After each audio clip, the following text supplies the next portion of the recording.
Hey, what's up, Skywalker? I'm here with Imagination Creation Films, and today, well, it's Friday, December 17th, 2021, and you know what that means? That's right, it's time for me to issue another challenge to my internet service provider. Can you stay up? Let's put 10 points on the board. I need to get a board. Hey, what's up? How's everyone doing? Doing things a little differently today. Why? Because, well, I like to be different. I like to be challenged. I like to be just a little bit on edge. That's how I live my life. So we are streaming now to YouTube, Facebook, and Twitch. I don't know why. It was an available option. Apparently, I made an account a long time ago, and I guess I felt the need. So I did it. Well, it actually looks like I'm streaming. That looks actually better than, than what I was expecting. So yeah, it's another day. It's another week. It's another week coming to an end. It's another drive time. Good afternoon. I totally destroyed my radio voice, but yeah, welcome everyone. Please say hello. Say hello in the chats. Say you are present. You are here. You are anything that rhymes with deer. Like what would go great with a cold beer. You know, it's, oh, nice, Reach. We are here. There you go. Oh, there you are. Oh, there you are. Yeah, it's, hello, Tim. How are you? Gregory, good to see you. It's so nice. Let's see. I've got, okay, yeah, people are rolling in slowly on the YouTubes. We've got one person on Facebook and, zero. That's right. Zero people on Twitch, which is honestly what I expected. I had zero thoughts that Twitch was going to be anything, but we'll see. You know, it costs me nothing to run it out there. We got Wild Yusuf. Oh, Yusuf. I was like, Wild Serve. Wow, neat. No, wow, Yusuf. How are you, Yusuf? Let's see here. Reach wants to know, could we multi-stream on the free version of StreamYard now? No, you can't. I'm not on the free version. I'm on that special that they ran on Black Friday, which unfortunately, I have this. It basically gives you everything that the $25 a month plan did, but you have to have that on there. I just want to get out of there. Wait, if I capture it, maybe I could pull it. No, okay. But I pay $10 a month, so I did that. We'll try it. And yeah, this is not the normal view. This is not the live streaming station. This is different. Why is it different, you might ask? Well, you might have asked that. I don't know if you did. It's different because I'm still doing the music video. It's daunting me daily, destroying my life, making me apprehensive about it. But my studio is a shambles, so I've got this done. And to be honest, I like this setup a lot better than when I did the Aperture review. Sadly, I should redo that review.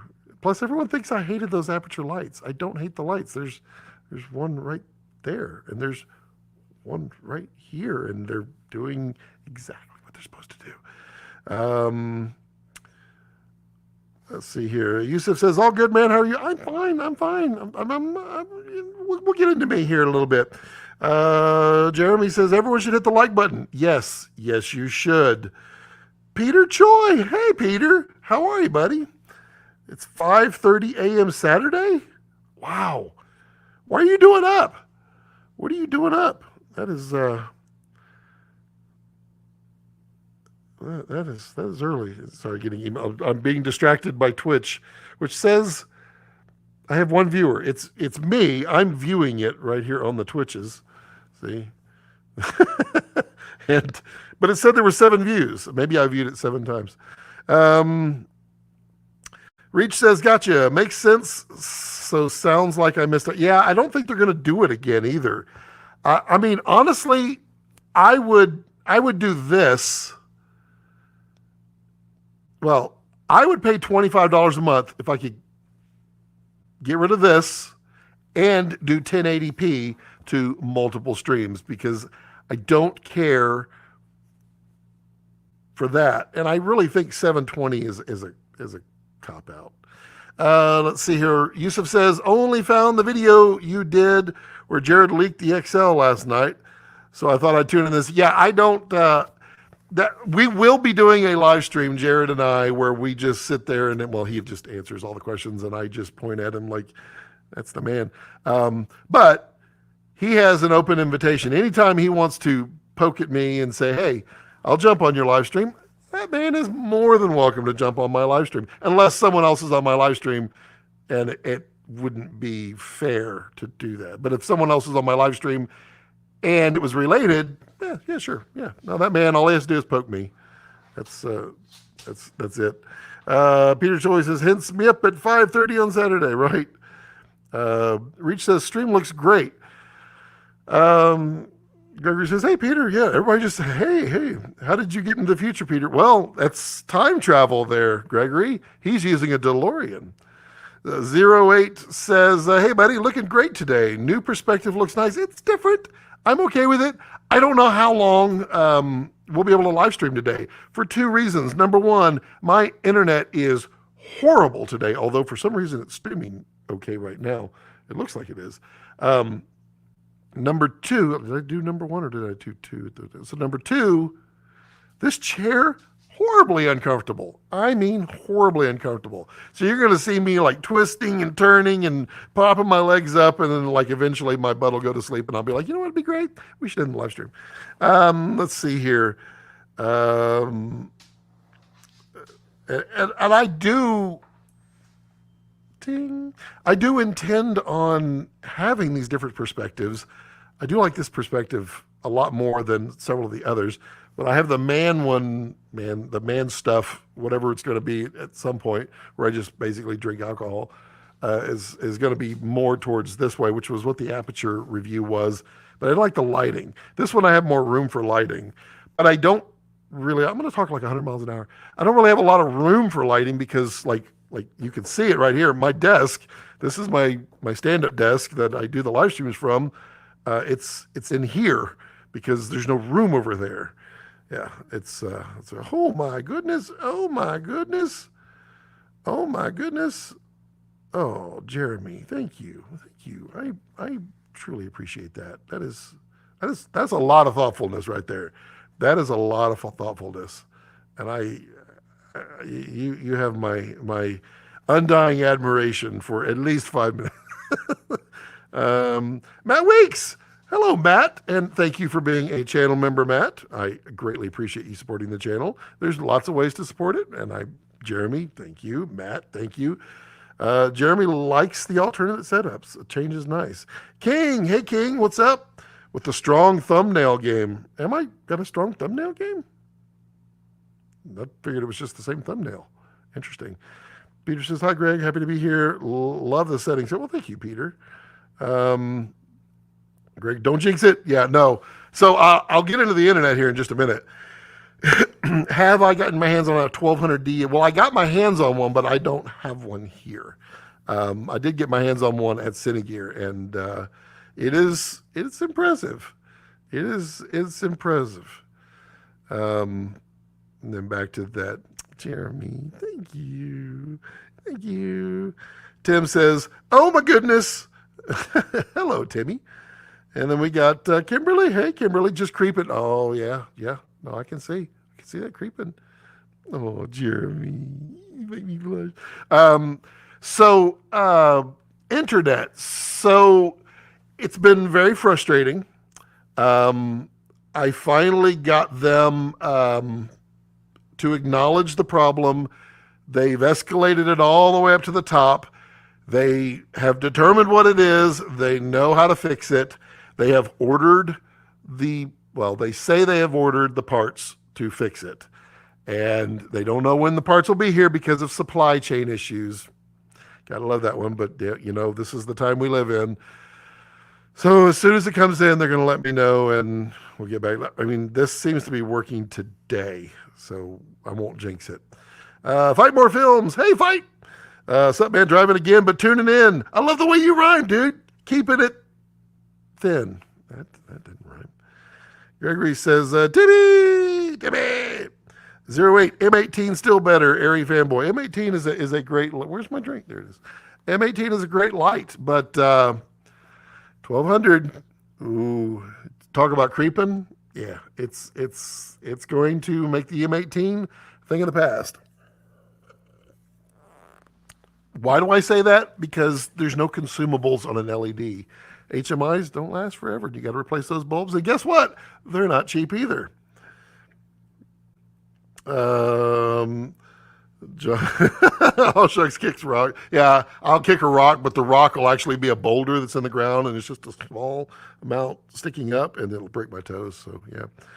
Good evening, Scott. Director Chase just stopping through. Hello, Director Chase. How are you?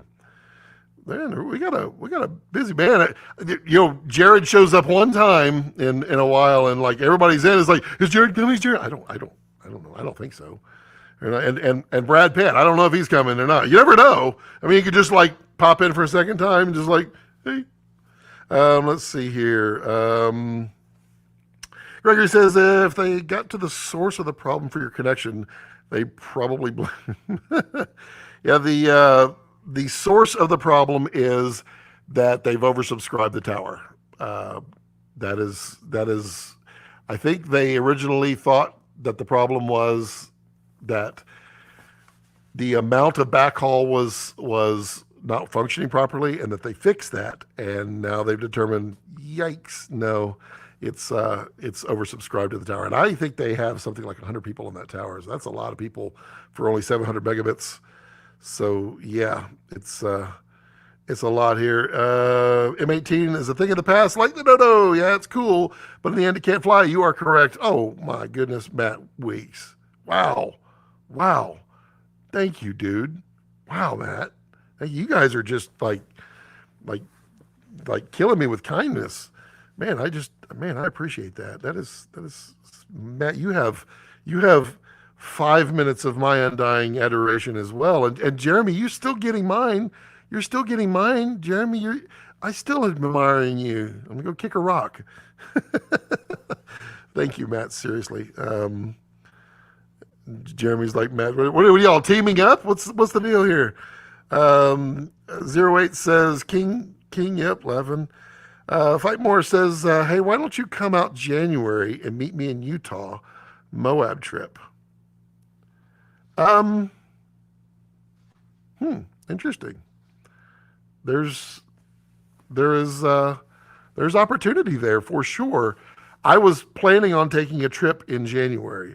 I was actually planning to maybe just go up and spend a week at Kessler Crane and just make them hate me in the office. Just show up, and it was like, hey, what are y'all doing? What are y'all working on? What's on? And it's like have them like ask me to leave.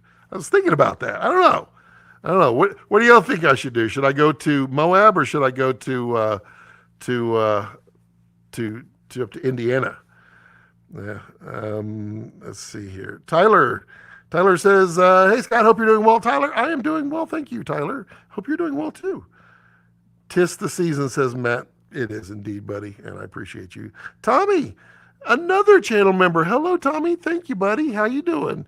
Did you go see the movie that you went to go see a movie? You went to go see Spider-Man. Spider-Man.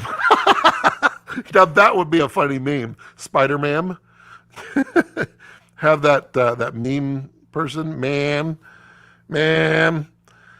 Timmy's like, Moab, you say? Yeah, it's interesting. Man, there's so many people on here now. Jeremy says, I just really look forward to these streams, even in replay. So I want them to continue. Well, thank you. I appreciate that. I am all in on the streams. I love doing them. The only thing that stresses me out is when, today was a mad scramble because I got up late. Don't do that.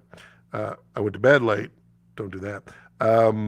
Mad scramble because I needed to relight. I did not like the lighting that I had there, and I just want to do better for everyone. I want everyone to just enjoy these streams.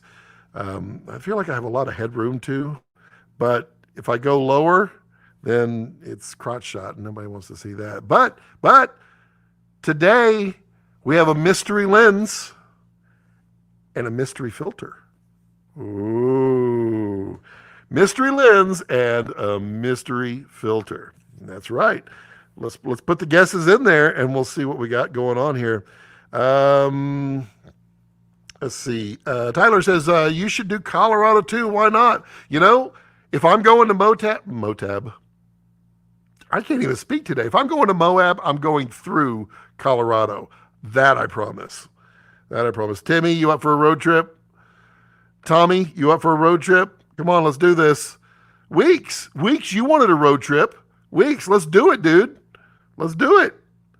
Brandon, hey, Brandon, Utah's pretty good, right? Yeah, it is. Wow, they're just flying through. Tommy says, yes, I did. Thumbs up or thumbs down, Tommy? You went to see Spider-Man. King says, I vote you go to Yosemite. I don't, I haven't been to Yosemite in the winter, and I do want to go see Yosemite in the winter, but it's very tough to get in there. It's very tough to get in there. And Jeremy coming in for the win there. Yes, it is PA Tears on today. As you can see, it's a different effect. See this bloom. It's far more of an atmosphere than just a bloom. It's got some interesting traits to it. I like it. Stream looks awesome, says Tyler. Well, thank you, Tyler. Appreciate that. The Tech Noir Friday Balcom time. Cheers. And Timmy says PA Tears. He says he's down. He wants a trip. Tommy says PA Tears. Tommy, you already know, cheater. Tommy came in last weekend to help me work on this music video. Thank you, Tommy, because you're a real trooper. And y'all should subscribe to Tommy's channel because he is building up his YouTube, and he's getting better every day and doing more and more every day. And it's motivating him every day, which is in turn, I'm pointing a lot. You're supposed to do the two-finger point. He's in turn motivating me, just like all of you all motivate me. And I'll talk about the challenge that I think I want to do, and y'all can participate if you want or not, or you can egg me on if you want or not. Yeah. Matt says, I got so much vacation built up, man. Matt, let's do this. Let's make a massive trip. We all head to Moab. Oh, this will be so much fun. Give me the dates. Oh, this is going to be good now. Tommy, you got to be in. You got to be in, dude. Tommy, you got to do it too. Brandon says, I'm calling breakthrough filter, but no clues on lens. No breakthrough on, I actually took it off. I had the breakthrough filter on when I was shooting in S-Log 3, but because I'm able to go down in ISO, I didn't have the breakthrough filter on there.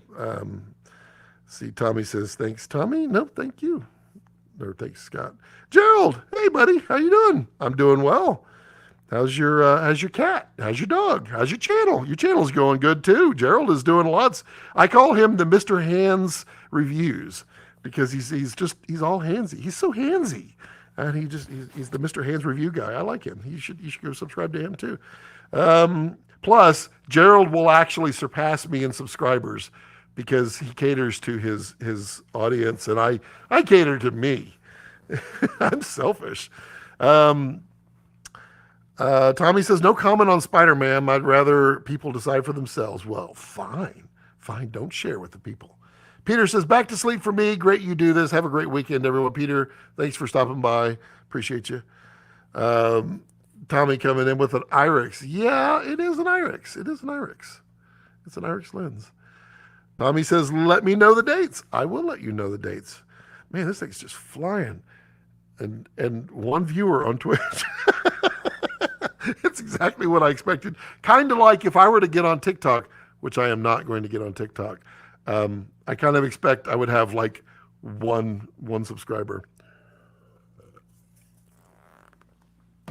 Whew, man. And I don't even have multicam set up right now. It's literally just a single cam over the monitor on an Apple box in New York, and got an iPad here watching the Twitch just to see what it's doing. We've got the lamp off to the side that we normally see. It's providing a fill light. We've got aperture 60, Amaran 60D right there. You know, it actually could use a little more brightness on that. I don't know. It's nice here. I just wish it had more here. I'm afraid if I boost it though, it's going to like blow out my. Let's just see. It might just blow out my highlight here. Let's see here. Let's see. Let's see here. I'll be flying into Salt Lake on the 17th, grabbing a truck. Should be in Moab, January 18th, 19th, and 20th. That's right around my birthday. That's right around my birthday. Let's see here. We're on. Let's boost this up together. Everybody vote. So we're at 2% now. I don't know if I like that. All right, there's 10%. There's 6%. Everybody vote 2, 6, or 10. 2, 6, or 10. Put your vote down below, and we'll do what we got to do. Cameron McKay, hey, how's it going? He says Spider-Man was amazing. We'll see about that. Oops. There we go. My wife says I'm very easy too. Well, I just dropped my internet, but I'll be back. I'll be back. We'll see if my internet comes. I hope it comes. There I am. Yes. So if I drop out, don't worry. I will be back. It is the internet. Wow. I'm losing my chance here. It will be back. Let's get Scott to do TikTok. Let's not get Scott to do TikTok. I am not 12 years old. Gregory says, Balcom on TikTok. Let's start a poll. No, you can't influence me. You can't. Your powers are, whoops. Wait, my fingers are so touchy. Cameron McKay in the house. Spider-Man was damn good. I saw it last night, Brandon. There we go. Director Chase says, did I hear you say you're in New York? No, I have my full Apple in New York. King says, it's easy to match Komodo, and is it easy to match Komodo and A7S III footage? Yes, actually it is. In fact, I find the S-Cinetone to be a very close match for Komodo. It's quite good.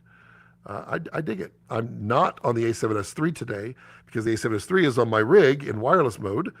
Am I? Okay, test. Oh, there's just a delay. I was seeing the delay and I was like, what in the world? This is a 7R3. And yeah, okay, let's see here. Jeremy says, PA tiers looking good. Scott, if I want to buy PA tiers or Scarf Dust filters, would you happen to know of a way I could save? Okay, this is getting good. This is good. I like this. Why, yes, Jeremy, there is. If anybody wanted to pick up a copy of PA Tiers about to be released, or Scarf Dust, also released now, well, you can head on over to revarcine.com. That's REVAR Cine.com. And if you use coupon code Scott Balcom, all one word, no spaces, that'll save you 20% off right then and there. That is an affiliate link. They are not sponsoring this, but I do like Ryan. Ryan's a good dude. But thank you, Jeremy, for making me plug that. That's awesome. Fight More says, I'll message you. Excellent. So Tyler says 2%. Yeah. I'm not in disagreement there. Technowar says, oh, dang, Monday is my birthday. This coming Monday? Well, happy birthday. Gregory says 2%. I think we're on to something. Technowar says, I have a raptor on the way. Oh, happy birthday to me. Happy birthday to you. Yeah, we can all sing that now because it's no longer copywritten. Thank God. Jeez, that was such a fiasco when they're claiming that copyright. Okay, we're going down to 2%. Yep. I kind of dig the 2% too. Man, a raptor. That's cool, dude. That's cool. Going to Spider-Man tomorrow. Interesting. And we have so many people on here and no one on Twitch. David says, hello, Scott. Got in early to catch your live tonight. Well, I appreciate that. Thank you. Good to see you here. Brandon says, Scott, have you had a chance to play with the Suri full frame 50 millimeter yet? It's pretty sweet on Komodo. I have not. I'm working on that. We'll see. I hope to. We'll see. I've seen some stuff. I'm okay. We'll see. But the more it gets in my hands, maybe time will tell. We'll see. I'm looking to match the S1H with Komodo. I don't have a lot of experience with S1H, but I can tell you from Panasonic color is you need to kill the cyan. Panasonic is so heavily biased in cyan for the blues.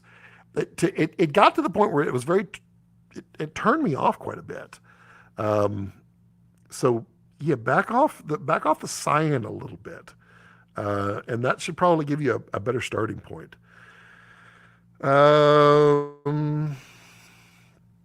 Gregory says, loving the Suri full frame 50 millimeter. Interesting. Well, we will see. We'll see if we can make that happen. Drinky time. I don't have a lot of drink. I didn't prepare a lot of drink because I honestly expect my butt to go to sleep before an hour. Okay. So here's my thought on a challenge because I struggle with motivation every day. And some of you may not. But like I have a bazillion ideas. I think this is typical ADHD behavior. Never been diagnosed, but I don't think there's any question. Every day I have 1,000 ideas. And the motivation is there. I want to do it, but actually starting is always been a real struggle for me. And then it gets to the point where it becomes daunting. And then it gets to the point where it becomes overwhelming because I haven't done something. And it just totally consumes me. And a lot of that has to do with I want to do things so well that I'm so afraid of failure that I procrastinate on doing them. So, as my buddy, different Bill, we'll be talking about two Bills today. Bill Hertzing, who joins the channel periodically, he talks about that artists never finish a project; they just simply abandon projects, and by abandon, they release them. So I want to do a film a day challenge. And I want it to be, I don't know, it's probably the same as others. I know others, I don't know. I'm still toying on the idea. I'm set to do this. And my other buddy, Bill Howard, who we did the Filmmaker Weekly Challenge before, but we both ran out of time, kind of became a pain in the rear. Not the challenge, but the time. He likes the idea, and I think we want to do it together, and maybe we just do it here. I don't know, but it's basically, I want to call it Moments Challenge. And the reason I want to call it that is because I don't think it has to be anything specific. The goal being you create something every day up to about 2 minutes, nothing special, but you create something every day that you do as best you can and then abandon it. Just put it out there and move along. No looking back. No, I mean, we can look back and see how they do, but I mean, don't sit there and regret, I wish I'd have done this, I wish I'd have done that, I wish I'd have done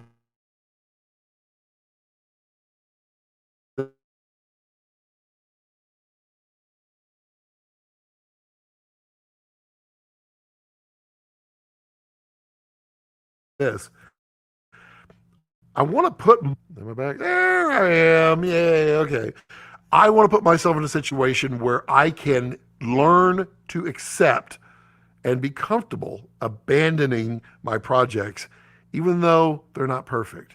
Because perfection and creativity, they just don't go hand in hand. So this Moments Challenge, I see Tim down there. It's called Instagram stories. No, no, I don't want that. I don't like that. I don't like those little snippets. I want stories to come out, and a story being you focus on something, one thing, and maybe it's a story, maybe it's a you saved a snail or a spider, or maybe you painted a painting one day, and I mean, if you paint a painting, cool. The painting means something. Maybe you put your camera on the painting and you just slowly zoom out while you voiced over it and you talk about how you were feeling. But you're putting a moment out there, a moment. It's exchange a gram, and it just goes out on the line. No, sorry, that's a great movie. I love that movie. I want to tell stories, and I will be doing it from a filmmaker's standpoint. Although I might adapt a little bit, but I will choose something every day and do a little 1 to 2 minute video on it and try to make it the best story I can in a very short period of time because I have other things to do, and put it out there and let it live out there. Not an Instagram story, not a Facebook story, not a TikTok, not a cute viral anything. This is not to be viral. This is to challenge myself. That's what I'm thinking. What do you think about that? I mean, some of y'all don't actually need this at all. Some of you might benefit from it. Some of you need it. You won't say it, but I mean, what do you think? What do you think the idea? You think it would work? I don't know. Give me some thoughts on that. Ideas. Brandon says, right on. I use a lot of the R5 for photography. Beats trying to shoot photos on the BMPCC. Yep. Why is my Logitech not doing it? Any experience using the Otis overall, but specifically with Komodo? I've not used Otis on Komodo, but I can tell you Otis is a phenomenal lens. I just wish there were more of them.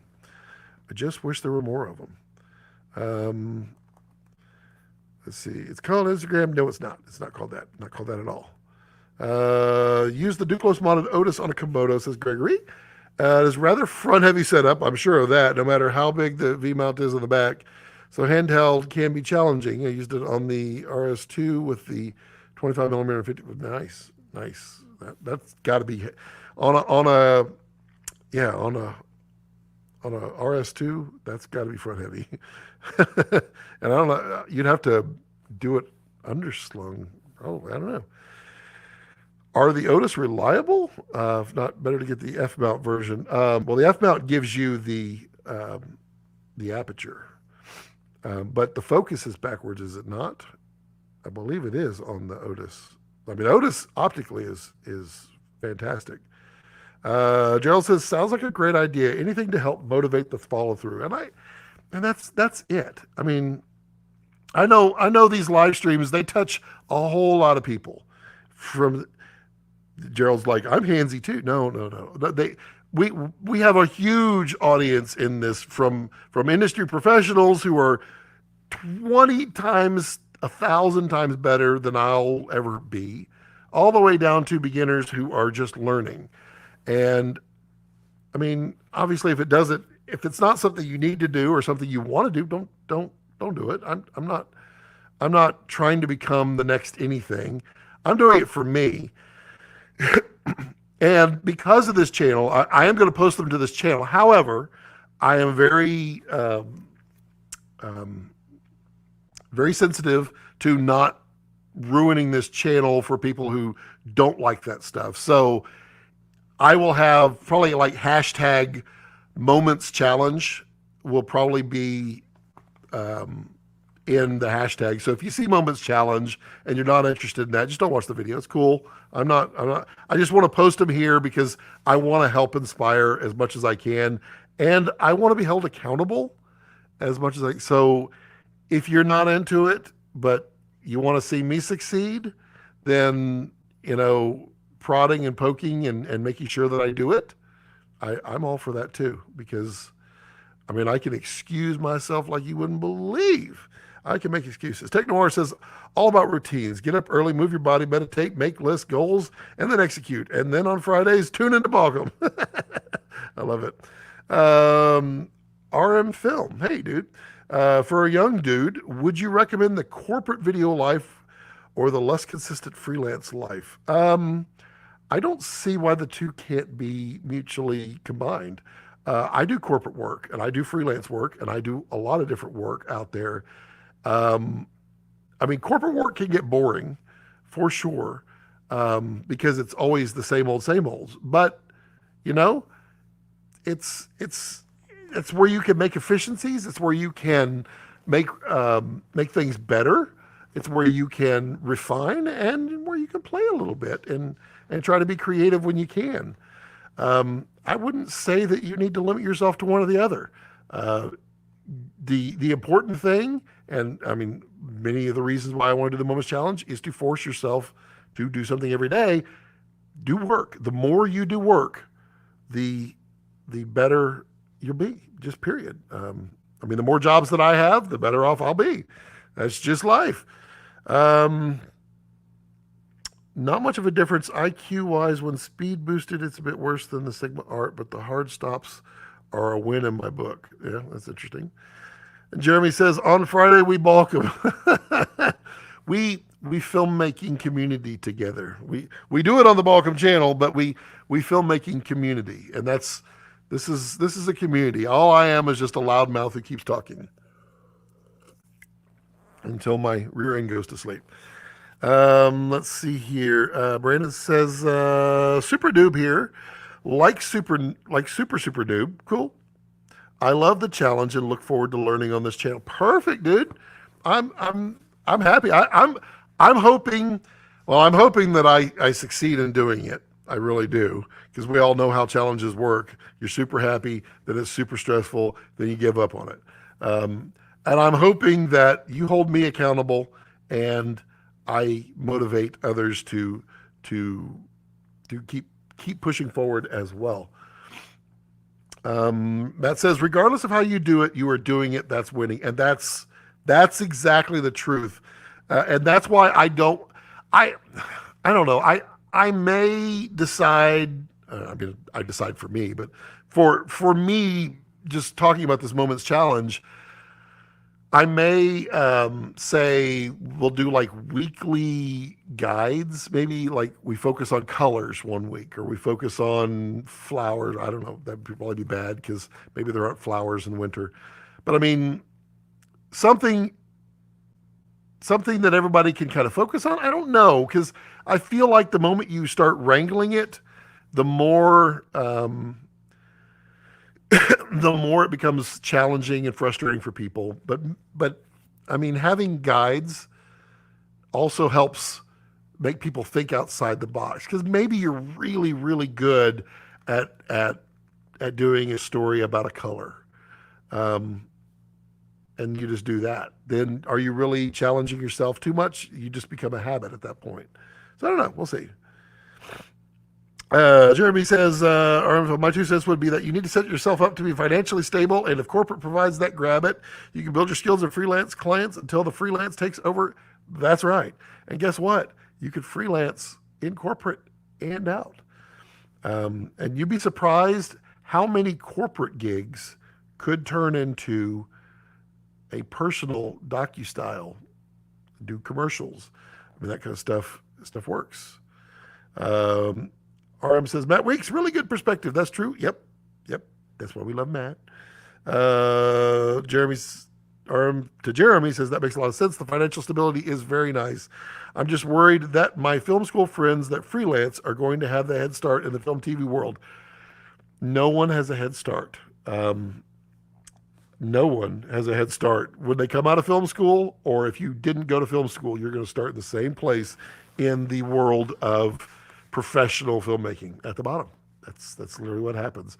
We all come out wanting to be a director, and well, we're not given directors roles. Why? Because we don't have experience, and experience is where everything matters. Because corporate work, it's experience, it's lighting, it's setting up stuff. I mean, it could be a lot. Vasily, hey Vasily, is the Moments Challenge scripted or just shooting a moment you would like to capture? So I don't think it needs to be scripted at all. In fact, it will definitely benefit me a lot to not script it. What I want to feel out of this is I don't want like little tidbits.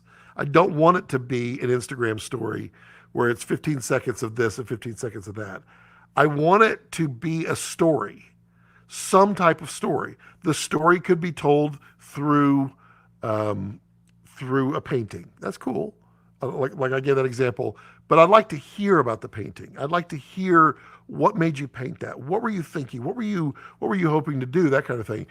If you have a poem that you wrote and you want to just say that to voiceover while you just have video of people walking by, that's cool too. That's still a story. Storytelling is an art form, and we tell stories through photographs, paintings, music, spoken word, and visually through film. I'm going to try to cater mostly to film, but I might branch out a little bit. It's getting warm in here. Don't have air conditioning because it sounds like a freaking tornado. I'm going to resolve that too, by the way. So I don't think it needs to be scripted. What I want it to be is your ability and my ability, consequently, to freely and smoothly get a story out of your head and out to the world and do it like literally not spend but an hour, not something that takes so long that it's consuming your time because you got work to do. You got a job, you got to make money. And it can't be something that takes up so much time that you can't do that. So yeah, that's my thought on that. Boy, my moments challenge, Super 8 challenge. Ooh, that would be fun. I might do that once. I might if I start making it all the way through the end of the year because y'all are holding me accountable and thus I must. Then Super 8, I would be willing to do that because I have the film and the camera, and I mean it would cost, but for once it might be worth it. It might be worth it. Um, let's see. Yeah, everybody gets quiet when I throw the challenge out there. 9 views on Twitch, 1 viewer, and the viewer is me.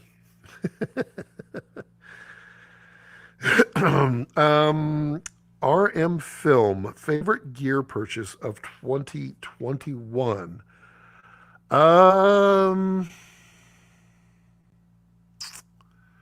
What did I get this year?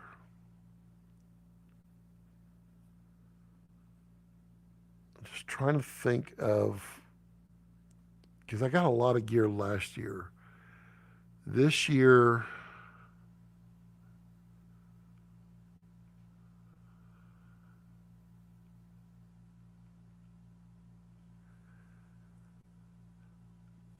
I'm probably going to put the A7S3 in there um, for a lot of reasons. But its abilities are stupendous. It is an amazing little camera. I got Komodo last year, so it doesn't count. Um, it is it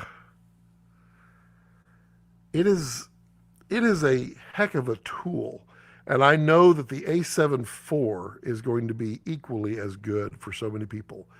And I'm really happy now that I got their Sony their browser thing. They have a stabilizer. So the A7S3, the A7R4, the A7 IV, the ZV-1, all those have uh, uh, they have, wow, totally lost it.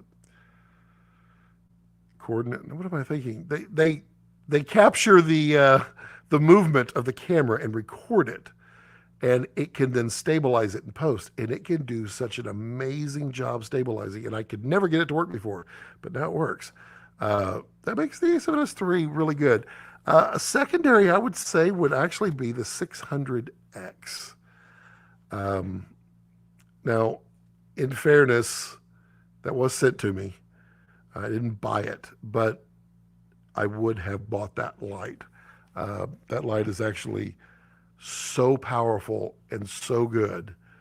Um, I mean, you're getting better than a 300D Mark II and a 300X all in one package. It's phenomenal.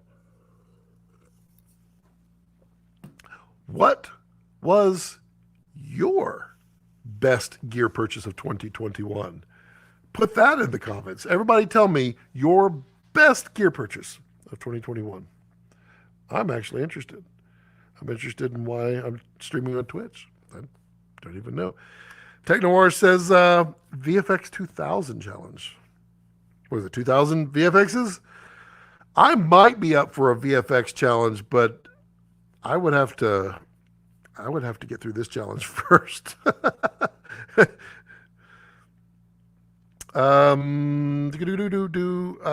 Wow, I cannot pronounce your name. I apologize. Can you put your like pronunciation down below so I can pronounce it properly? Because I would love Met, Met, Metepen?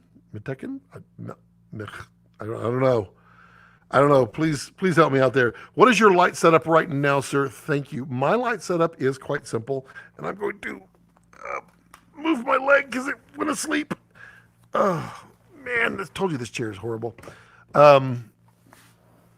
Light setup right now. Oh, HVX 2000. This is the Light Dome SE with the full stop diffuser on the front and the internal diffuser and the grid on a aperture 60D in full flood, and it is, the grid is 6 inches from the tip of my finger. There is where it's at, and that is running at 100% brightness. We are at 640 ISO. We're at T29 right here. We have right here, we have a practical, and the practical is just a floor lamp. And inside there is a B7C from Aperture, and it's set to very, very warm. It's 2300 Kelvin, I believe. So it's very, sorry, try to keep it in frame. Trying to get it where you can see the color. So you can see how warm that is to the skin. It's very, very warm. Behind me, this is a practical with a B7C in it. That B7C is set to 4000 Kelvin because the lamp itself is red and kind of yellow, so it doesn't need it. Above me is the Aperture 60D Amaran light with the 15-degree reflector. Everybody thought I hated those. I don't know. Apparently, my review of those Amaran lights, people got from it that I did not like them. I like them. I do. I just think the 15-degree reflector is a bit limiting. But you can use the other reflectors on them if you have them. But it's up there, and it's running at a whopping 2%, and I mean whopping. And it is, it's like, what, you can't even see. You don't even know. It's like 7 feet up, and it's blasting down just on my shoulders and the back of my head. And then up here are just those practical LED IKEA bulbs just hanging.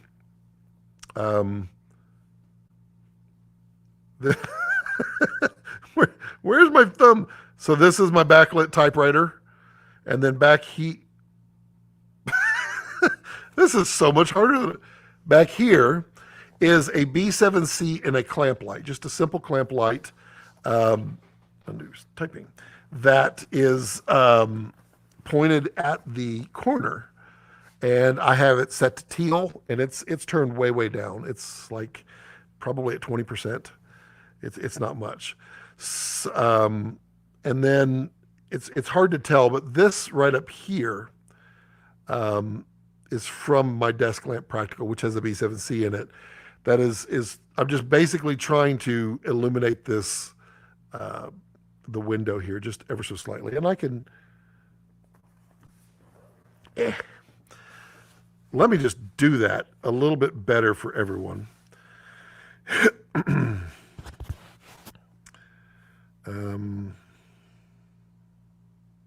Reconnect here. Well, I'll do that. HVX 2000. Well, why am I? Come on, quit. Boy, it does not like when I put this keyword there. Okay. Gregory's like, hello. Come on, computer. There we go. I'm up for a VFX challenge. Techno War laughing. Demas, red V-Raptor XL, please. Yeah, no kidding. Yes, soon coming. Best purchase 2021 for me has to be the FX3, followed closely by my Amaran lights. You know, the FX3 is an A7S3. Jeremy Shelton says, I used the 600X on 2 shoots this week. It is nice to have the output of the 300D, but color tunable. Exactly. Why is it my phone? I can't even get my mouse to work. There we go. Similar to Gerald, I bought the A7S3 with the 20mm f1.8 and used it on gimbal for weddings. Very nice. Jim says, old school Canon. Oh, right there. Yes, the XL1. Indeed. Okay, so person, I couldn't pronounce your name, that I apologize profusely. Let me just turn all these off. Turn off this one. These are going to be hard to remember.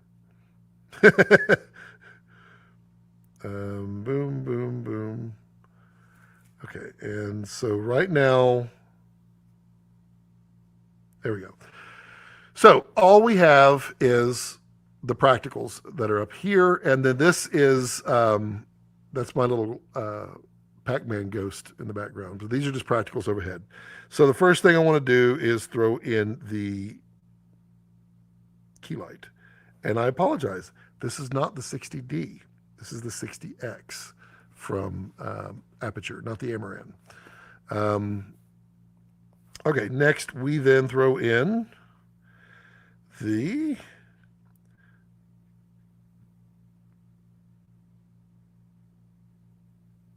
plant. There we go. That throws in just a little bit of color. Next we have, let's turn that off. Let's do the chair lamp. So you can see just ever so slightly when we look at the camera, it's just warming up my face ever so slightly. Now we have the side table, which is behind me. We have the desk lamp. Watch the window here. Maybe. There we go.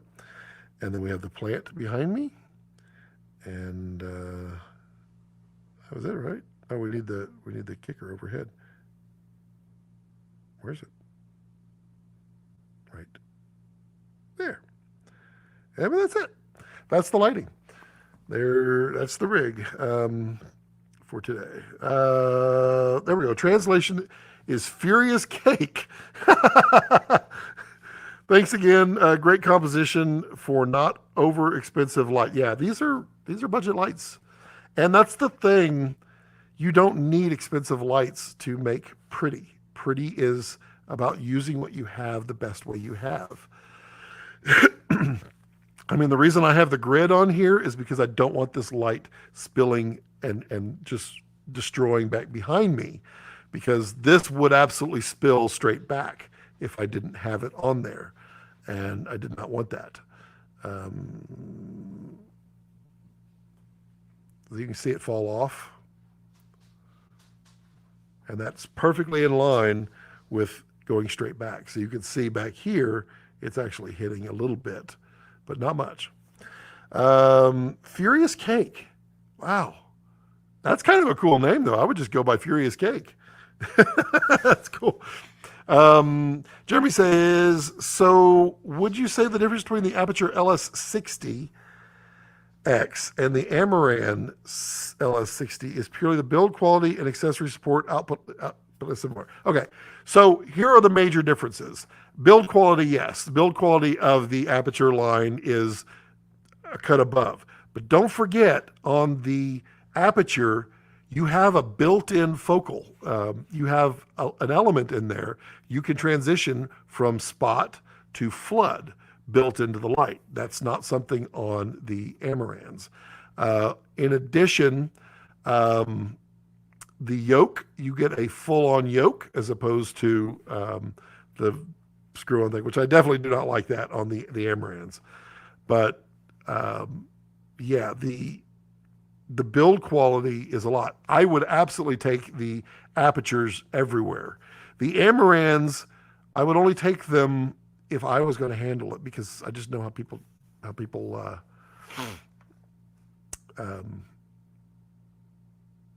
know how people treat stuff, and people aren't going to be nice to it. King says, Scott, your P60D and X were the best. Were they? What do you mean were the best?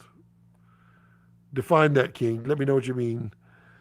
Man, I'm getting so hot in here. It's getting so hot. I've only been on an hour, and my rear end is sweating because it's a vinyl chair.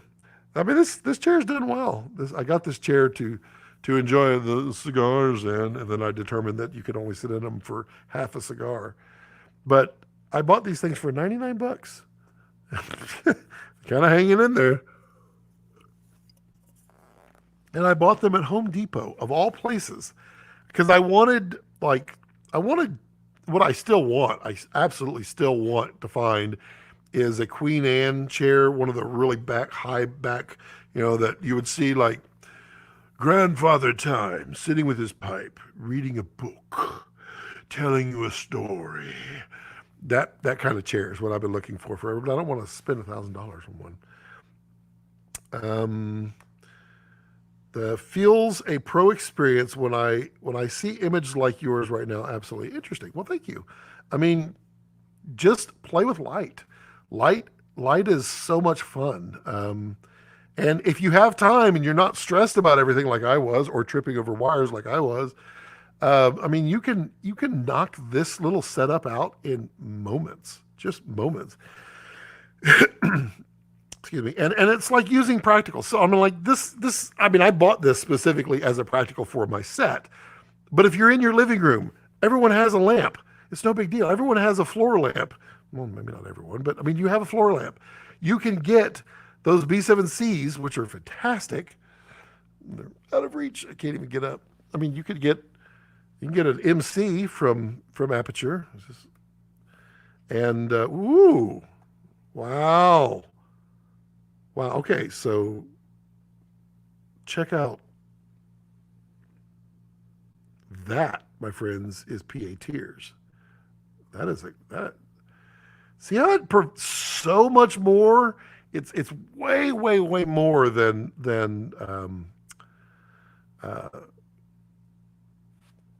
see, I'm so bad at names. It's PA Tears is so much more atmosphere around it than Scarf Dust. But you can get these and throw this in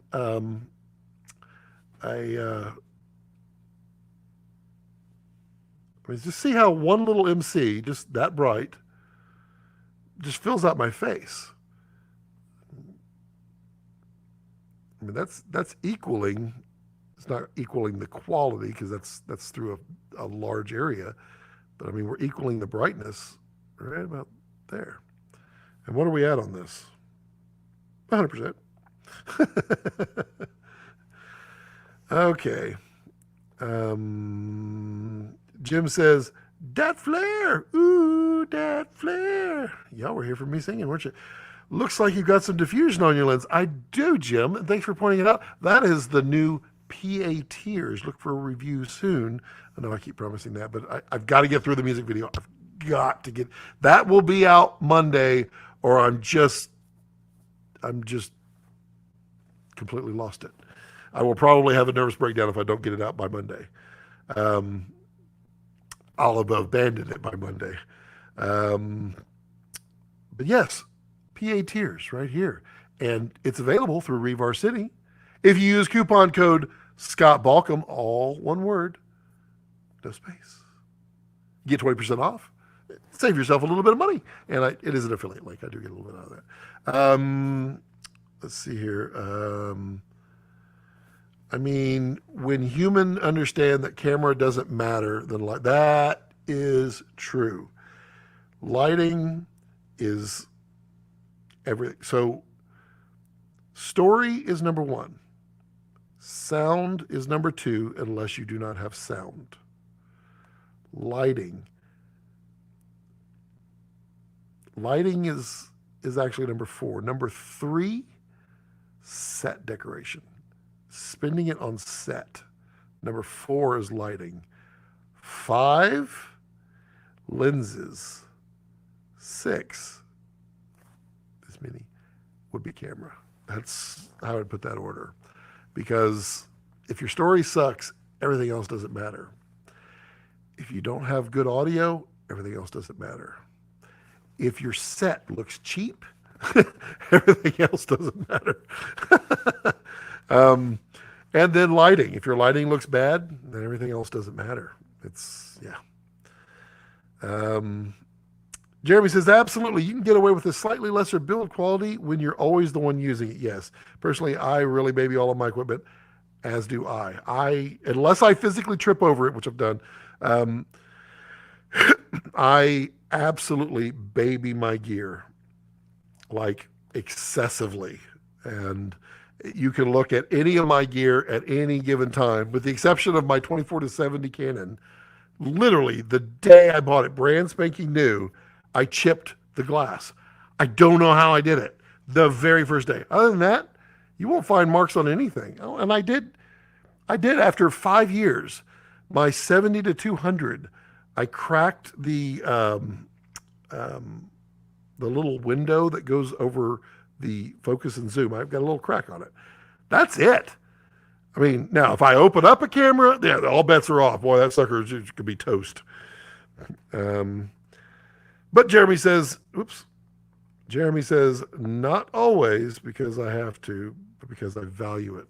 That is very, very true indeed. Let me go to my banners and turn on an annoying ticker. There we go. Comments, see here. Yeah, do I remember my first video?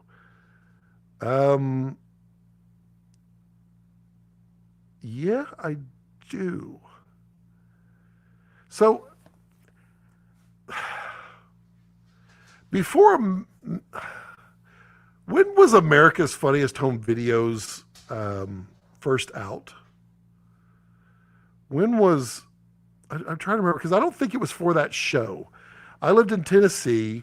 I was, I don't know, 12, 11, somewhere in that lineup. And there was a show, it might have been one of the Real People or That's Incredible or one of those. And they would do like home movie submissions where people would do funny things. And I did one with my friend, Michael, which I still cannot find on the internet, where we had our bicycles and we had these little sirens that we put on there, and we set it up where there was a big fire and we were filming it with a VHS, and then someone calls for help, and then you see 2 garage doors, and then you hear the sirens go off, and then the garage doors come out, and then both of us on our bicycles with a bucket of water go out and put out the fire. That was my first video. And that one I do not have. I don't even know where it is. If it even exists, I probably taped over it the next day. We were going to sit, I swear it was, okay. Guess what? Bye-bye. I'm not playing that game. Was it 1980 something, King? Interesting. Maybe it was America's Funniest Home Videos. Maybe it was. Incidentally, if y'all ever see those down at the bottom, those somethings, they're bots. They're bots to determine if your channel is moderated. So they'll post, then they'll post again, they'll post a third time, and then they'll bring in the hard sales, where they just sit there and they spam your stream. So if you delete them, then they know your channel's moderated and they go away. They were having a problem with that on the Aperture live stream. It was getting pretty bad. Let's see here. Jim Shields says, my 7200 that I bought with a 7D back in 2009 has a few chips in the finish at this point, but the glass and image are still flawed. It's still, the 7200 from Canon is one of the most optically perfect glass on the planet. I would put it up there with an Otis. It is phenomenal. It's better, in my opinion, than Sigma glass. The 70-200, which happens to be right here. There's mine right there on my Dragon. Careful. Don't need to break it. Yeah, that is one of my favorite lenses. Okay, so Tech Noir says 1989. Okay, so it could not have been America's Funniest Home Videos. There had to have been, I mean, I know there was a show called Real People, and that's incredible. Those were like, I don't know, early 80s, late 70s. But those shows would not have asked for mail-in videos. And by 1989, I was way in Texas for many years. So this had to have been some other show like America's Funniest Home Videos. I don't know what it was, but that was my first video. But so what? Come on, everybody! What was your favorite? What was your favorite purchase of 2021? Talk to me. Tell me what it was. We got one viewer on. Oh, that's me. Okay, so it's including everybody. Interesting. There's one person on Facebook. I mean, I will turn this bus around right now, and I will stop this live stream if y'all aren't going to communicate. I know y'all just want to just sit out here and listen to me. I know. Not really, but yeah, it's getting so hot. I literally just got a split system air conditioner for in here because I just can't do without that. Why you make decision to start online translations? Is it doing it? Is it translating? You know what? I did not. I didn't notice. So I have to book these with StreamYard to go live. And I had been doing online translations with YouTube before. So I don't know if it's doing it now. So yeah, let me know if it is. Oh, hey, Phil. Hey, buddy. How's it going? V-Raptor 40 and 65 Taquina. Ooh, those are some nice focal lengths. 28, 40, and 105 Sigmas. 40 on the Sigma. 105 on the Sigma would be cool. I haven't seen the 28. I have not played with that one. The rest of my CZ set, bunch of other oddities were my fave. No, Phil. You get to choose one. What was your favorite, Phil? Your favorite, your most favy of all. King says, the year is not over. Oh, that's true. So it could be the 28 Zeiss Otis or the Nikon Noct lens, I think it is. Will probably be my best purchase. Interesting. Jim says, haven't really bought anything this year. Really, Jim? Hey, Jim, we need to talk too, by the way, buddy. We got that little project that we were going to do. I'm about ready to do that. And so if you're ready, I am ready. Want to check out the A7 IV early next year to replace both still and video cams. A7 IV is pretty cool. The negative with the A7 IV is you never get above 60 frames a second. But that's, I mean, if you don't use that, it's cool. Happy Friday! Hey, Don, happy Friday to you.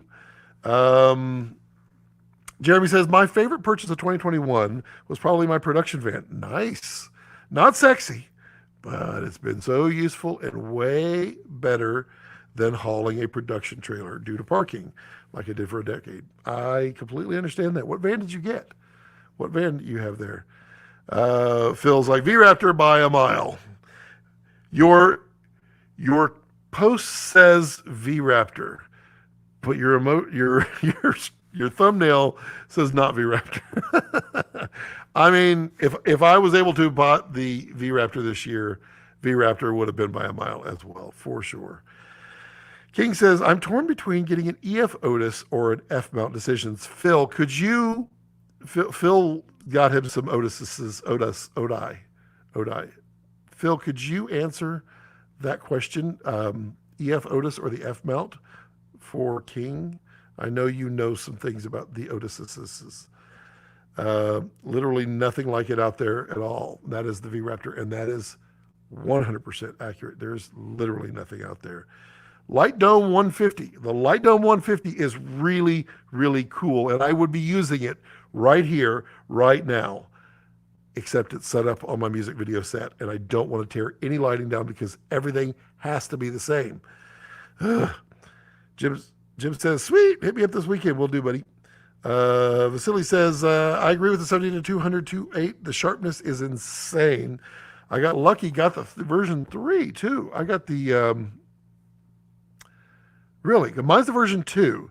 And I wondered just how much of a difference there would be between it. And apparently there's a bit. Have you seen the TT Artisan 50mm 0.95? I saw posts on it, but I have not seen it myself at all. Umbra, hey, I'm a bit late to the party, but hi, folks, nevertheless. Hello, Umbra. Tommy, thanks to you, I made too many purchases. I only encouraged you. Though, but the good old days, the spotlight adapter from Aperture and the OC 21.5 inch. I still would love to review that monitor. OC? Or let me just do the... What's the look? Yeah. OC. Let's do a review. I'd love to review that monitor. Phil says, I went with the EF Otis mainly to have the focus operating in the correct direction. Don't really ramp iris very often. Yeah, that is the weirdest thing. And I don't know why they won't make a manual version for EF, but I guess people want that auto iris. Well,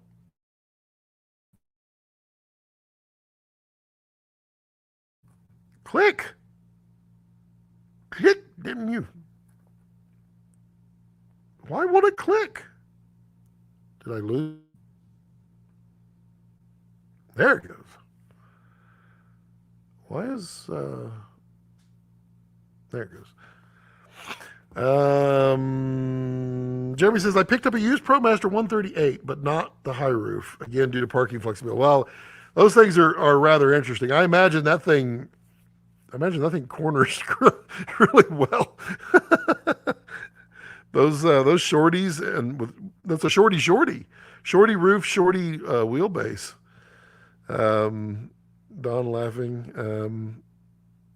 Sorry for a lot of questions, but I know you now have one. Thank you. No, feel free to ask questions. I mean, questions spur conversation. Conversation keeps it interesting. I have no problems answering questions. If you ask a ton of questions and there are a lot of other questions, I may skip around, but I don't take offense at people asking questions. I'm happy to do so. I'm more than happy to keep the conversation going. I may have to go get another drink. What? Man, what is going on? I think that's interesting. I gotta move that ever so slightly. Yeah, feel free to ask all the questions you want. In fact, because you said that, let me just go over here and say, boom. If you have questions, feel free to ask them. there. King says, thanks, Phil. Waiting for Komodo. I have no EF glass. The Otis 28 and 55 I'll use for many, many years. Once I graduate from Komodo to V-Raptor, I can't justify Supreme's prims for a hobby. Here's an interesting thought, though, King.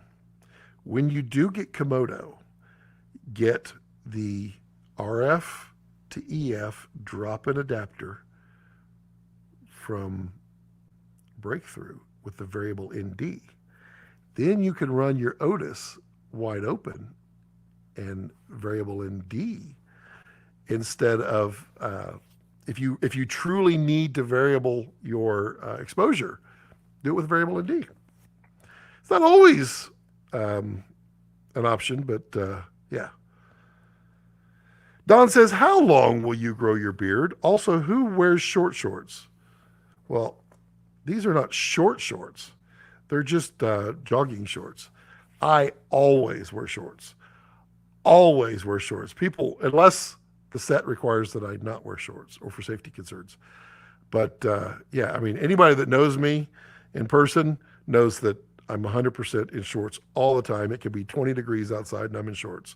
So I'd be hilarious in Alaska, but I guess you guys probably wear shorts in Alaska too.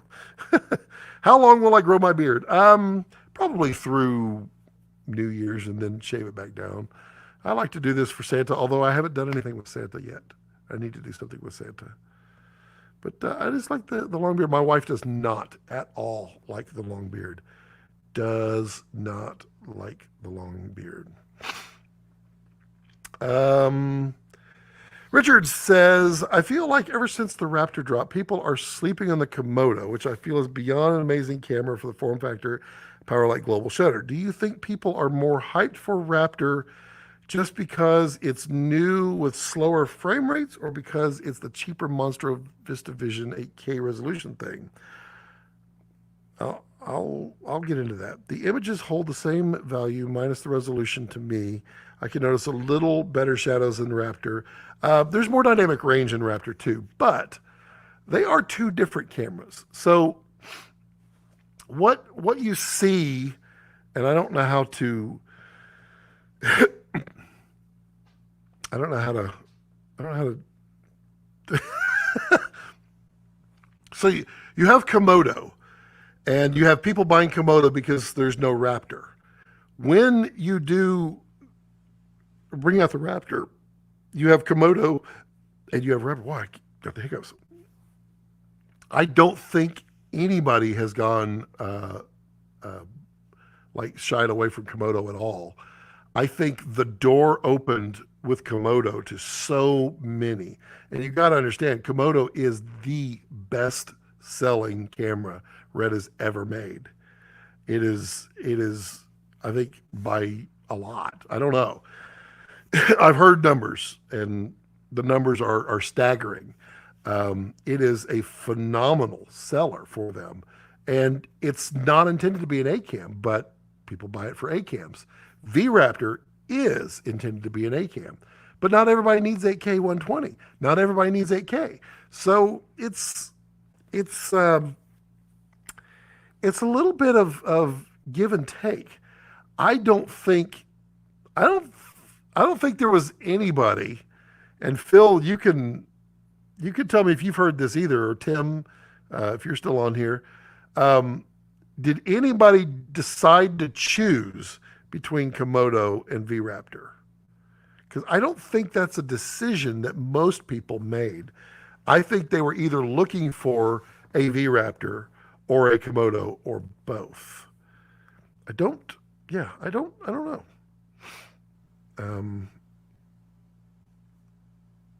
Yeah, it's I think V-Raptor is selling well. I think V-Raptor is not selling near as well as Komodo, and I think that's 100% expected because it's a different animal. There are two stops of dynamic range between Komodo and V-Raptor, and you can notice that. And like you said, the shadows are a little bit better in the V-Raptor over Monstro. I mean, it's also full frame versus Super 35, so yeah, it's different. Um, Phil says there's a $19,000 difference between these cameras. They're pretty much a different. Yeah, and they are. And I mean, Komodo was built to be destroyed, kind of. I mean, it was a crash cam. It wasn't built to be destroyed. They like it when it just gets destroyed, but you know. V-Raptor compared to Komodo requires bigger everything: tripod, RAM, storage, biceps. Yeah, indeed. Donna John. I feel like you're like Donna John. Komodo definitely a good entry to Red ecosystem price point and size wise, in my opinion. Yeah, it is, and that's what it is to so many. So many people wanted Red. And I know many in the past would buy Red. They buy some used ones or several versions back to get into the Red ecosystem. This is the first Red right out of the gate that they could buy in the current ecosystem that was as affordable as the used stuff before. And so people jump on that. May jump out of here in like 20 minutes or so because I'm getting really sweaty. You can see me slouching in the couch because I'm getting like sweaty and like back is hurting. In your opinion, what's the best gimbal under 1,000? The DJI, the Ronin 2, the S2, Ronin S2. That thing is it's a beast for what it is. It's tiny. But it's a really powerful one. I get the Pro version. Phil says, just to understand that difference a little cleaner, Komodo 6K max frames per second is 40. V-Raptor at 6K is 160, 4 times cleaner, more dynamic range, etc. It is cleaner. It is better in low light. Komodo is still slightly smaller and way more power efficient. It is. It's a simpler camera with simpler abilities. Yeah. King says, Scott, once you have your Raptor, you'll have a 3-point camera setup for video interviews. It's true. Yes, I will. I mean, I could do it now. But sadly, though, that's not true, King, because I have to sell my Dragon X to be able to get the V-Raptor.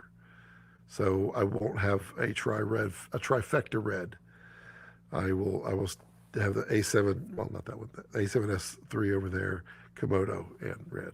But I truly feel that for me, the V-Raptor and the Komodo that's a powerful combination. Umbra says RS2, yes. The Ronin RS2 in the Pro version has a lot of extra features. Don says, have you noticed the Canon BP battery is not holding a full charge? Mine have been doing 75% max, but the red ones are still keeping 100%. I have not noticed that, actually. That's interesting. I don't know why that would be. I don't know. There could be slight differences in the battery design. I wonder if it's the charger. I don't know. That is interesting. I have not experienced that myself. Mine are definitely holding charges. Richard says, thank you for always being so interactive and taking time to answer us all. Keep up the great content, Scott. You're appreciated. Well, thank you, Richard. I do appreciate that. Thank you. Gerald says, hard to be excited for new cams until supply chain issues are better. This is true. All this A7 IV talk, but I bet it will be very late into 2022 at best before most are able to get one. I don't think so. I think April. I think April. You'll have a massive supply chain help with that. V-Raptor 6K is larger than Super 35 Komodo. Yeah, it's about 5.5K, King, that equals the Super 35. And Phil, is 5.5K an option at this point? They did unlock a whole bunch of aspect ratios and resolutions. So is VRaptor, can it do 5.5? I think it might be able to now. So that means that the camera at 5.5K could probably do 180 frames per second. King says gaming, also a sweet slider cam. Oh, yes, indeed. Don says, I've been using the Komodo to charge them. Interesting. Don't know on that one. I would have to try. I don't think I've ever charged on my Komodo.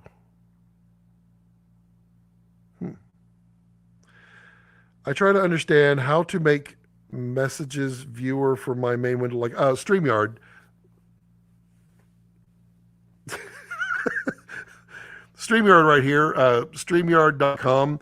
I could post an affiliate link to that. I think they'll give me credit still. But that's how I'm doing it. And it connects to YouTube. And it is really good because I could actually have Phil. Phil, would you like to be a guest on my my YouTube? I'll send you a link and you can be a guest. If you don't want to, no problem. But yeah, I'm more than happy to. In fact, let me just make sure that no one has messaged me. Yep. Okay, cool.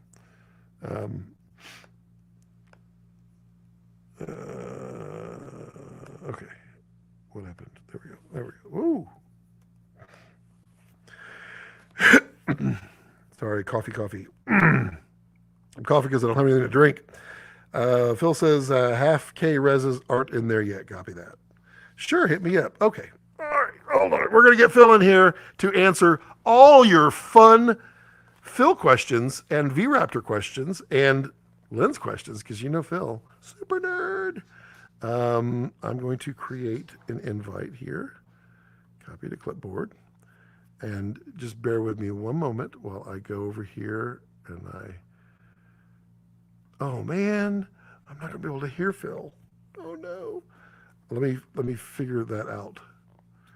Hold on. I'm gonna send this to Phil. Phil, click on that link and that should get you to my waiting area. And then I am going to, I'm gonna stand up for just a minute. You'll still hear me. And you'll see my shorty shorts. Oh gosh, it feels so good to, I might actually make me a cold drink while I'm over here. I'm going to, ow! Wow. I bet y'all heard that. That was me running into Cine Shooter. Something you don't want to do. Okay, so I might actually be able to do this. I might already have the ability. So there might be an echo. I heard Phil. Let me back out of here. I'm going to get Phil on so that I can make my drink.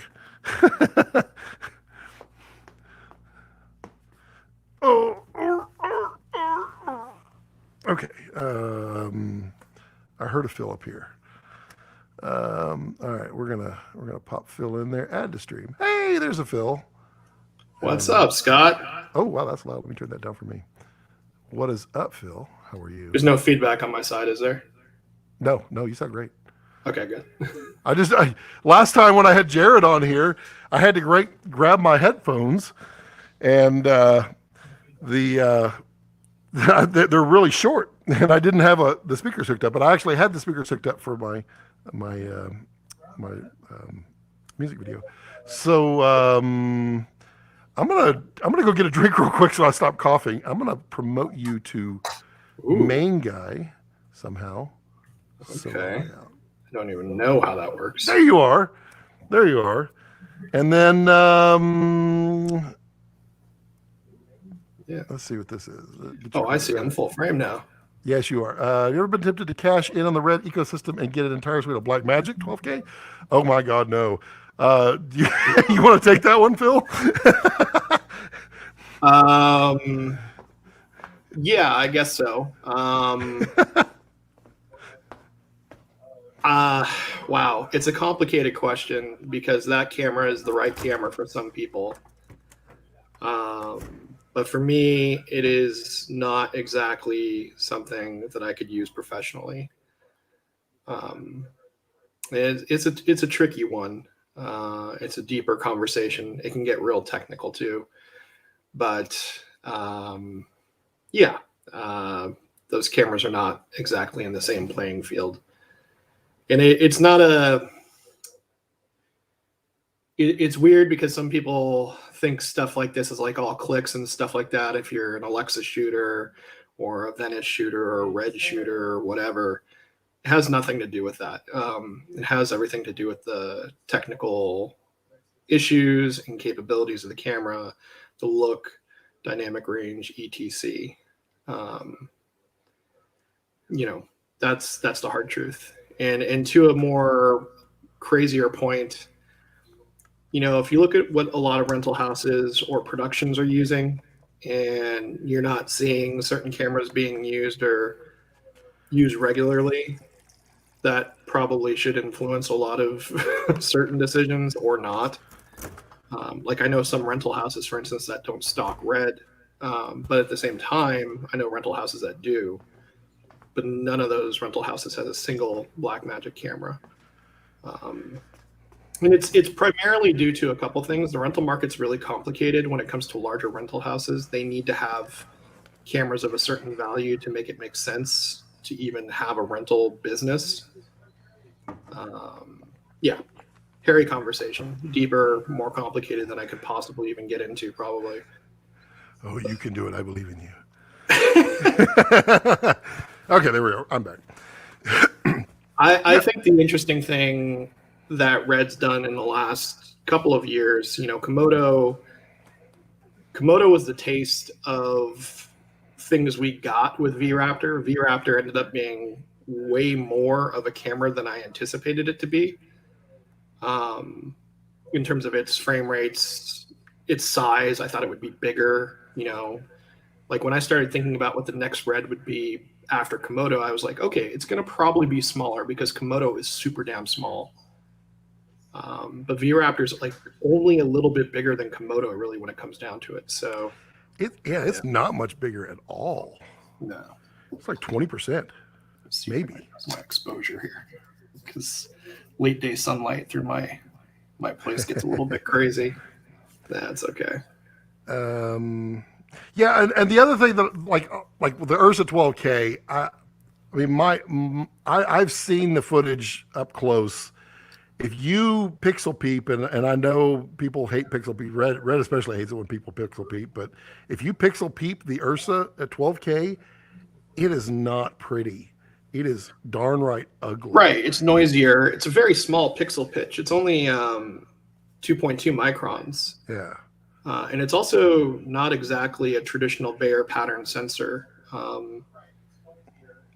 They have that clear pixel, which I strongly suspect is to actually help with the light gathering of that sensor anyways. But, but there's some people, who that camera is right for. If you were doing like a news style room setup and you wanted to have, 6 cameras pointed at people, Right. there's reasons for that. I think, and I've said it before, the 12K camera at 4K is a wonderful camera. That camera was not designed to be a 12K camera. It was not designed to be an 8K camera. It was designed to be a really good 4K camera because there's enough pixels in there to make a clean 4K image. Yeah. Wow, why do I feel so dark now? Well, I'm trying to work on this for a second. I can't see my camera without getting up. Well, here, you want me to boot you down for a minute? No. It's okay. I can do this. It's just more of a frustration. When Phil speaks, I listen, says King. Hey, yeah, I mean, it's a complicated industry. Oh wow, did I go the wrong direction? On my shutter? you're overblown. Okay. Here, I'll adjust for you. Second, Scott, and I'll adjust this accordingly. Okay. Just boot me off real quick. I'll be back in 1 second. Let me take you remove. There we go. I just booted Phil Holland. The power. Wow, I look different now for some reason. Maybe because I'm slouching. Maybe that's what it is. Is that I just feel darker. Why is that? That's weird. Huh. Uh, John says Ursa 12K is not a. Oh, whenever you're ready, Phil, just give me the big thumbs up and I can't hear you. So okay, we're good. Okay, I'm gonna add you back in. There he is. Oh, you're really dark now. I went moody mode, but yeah, it's close enough. You're so moody. Yeah. It'll be fine. When that sun gets lower, it shoots straight in on my face. And I don't have That's blinds all on the right. window. People get the idea. They hear your soothing, relaxing voice. Yeah.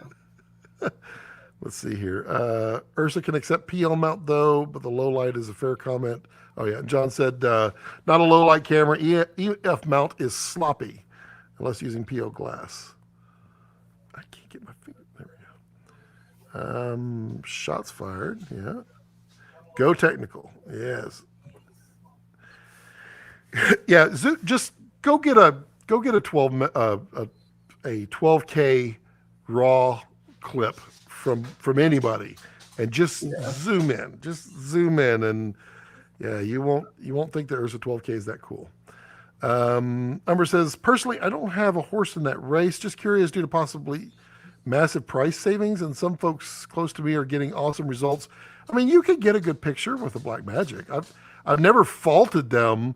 Their cameras are amazing for the price. Phil, you got an opinion? That's what I'm saying. For some people, that camera is exactly what they're looking for, or the Pocket 6K is exactly what they're looking for. I think when you start climbing the professional ranks, you start uncovering certain things that you want cameras to do. And that's where that gets a little bit different. Like the fact that V-Raptor, I'll just use an example because that's what I've been working with the most lately. This camera is a raw camera with no noise reduction, and it is absurdly clean at higher ISOs. And that's a whole different ballgame. Like there's actually nothing like it on the market. And that means something for a lot of people. I do HDR shoots, things that we master out in high dynamic range, and that's an important feature to me for projects like that. If I'm doing like a commercial project or something narrative where we slap on a full bore film emulation and add grain and all some stuff like that, that's one look. And then the green is a little bit of a less of an issue, but for a lot of different types of productions, or when you start cropping in on the sensor, having that cleanliness is so important. Yeah. We're talking about the massive solid ecosystem. Yeah, Red has built. Well, Red has built a lot of things. They've built a community in many different ways.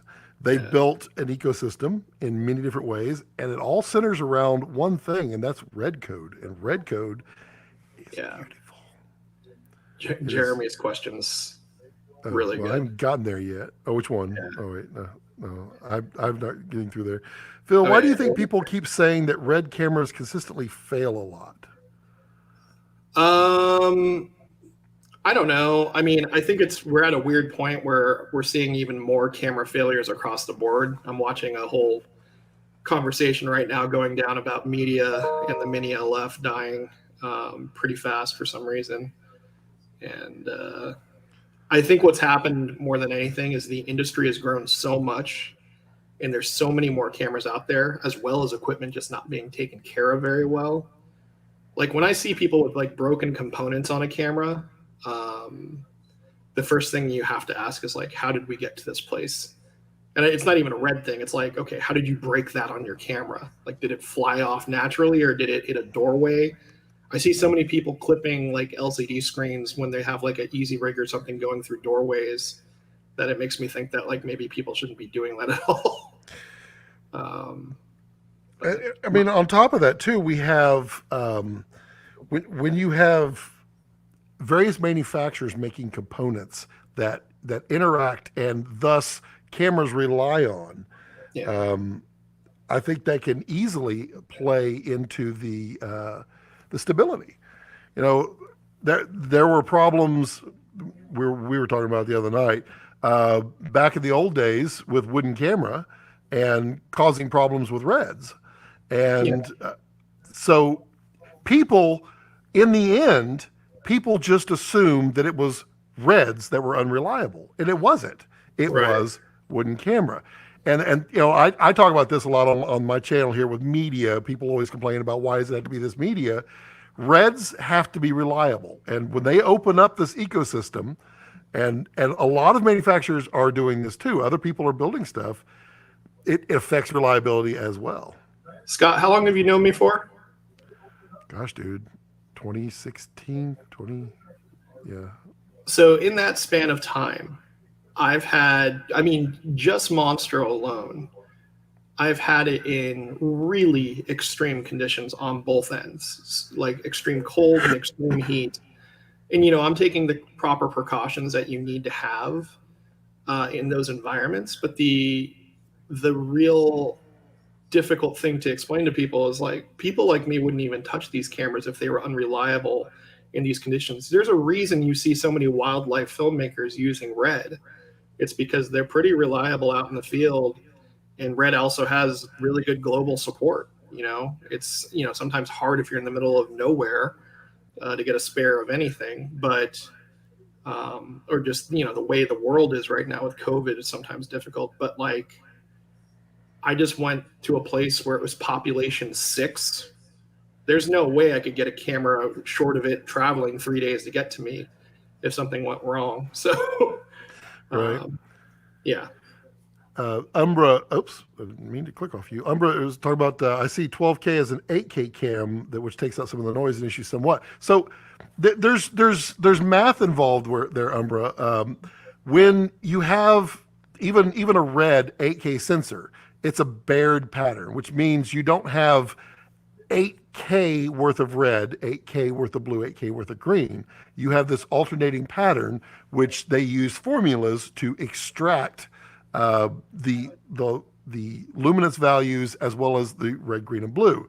When you take 8K and you go down to 4K from a red, you then have full 4Ks worth of red, green, and blue elements. So you get a true 4K out of it. On the Ursa 12K, 8K doesn't get you to that level from 12K. 6K does not get you to that level on the 12K because of the extra pixel that they put in there.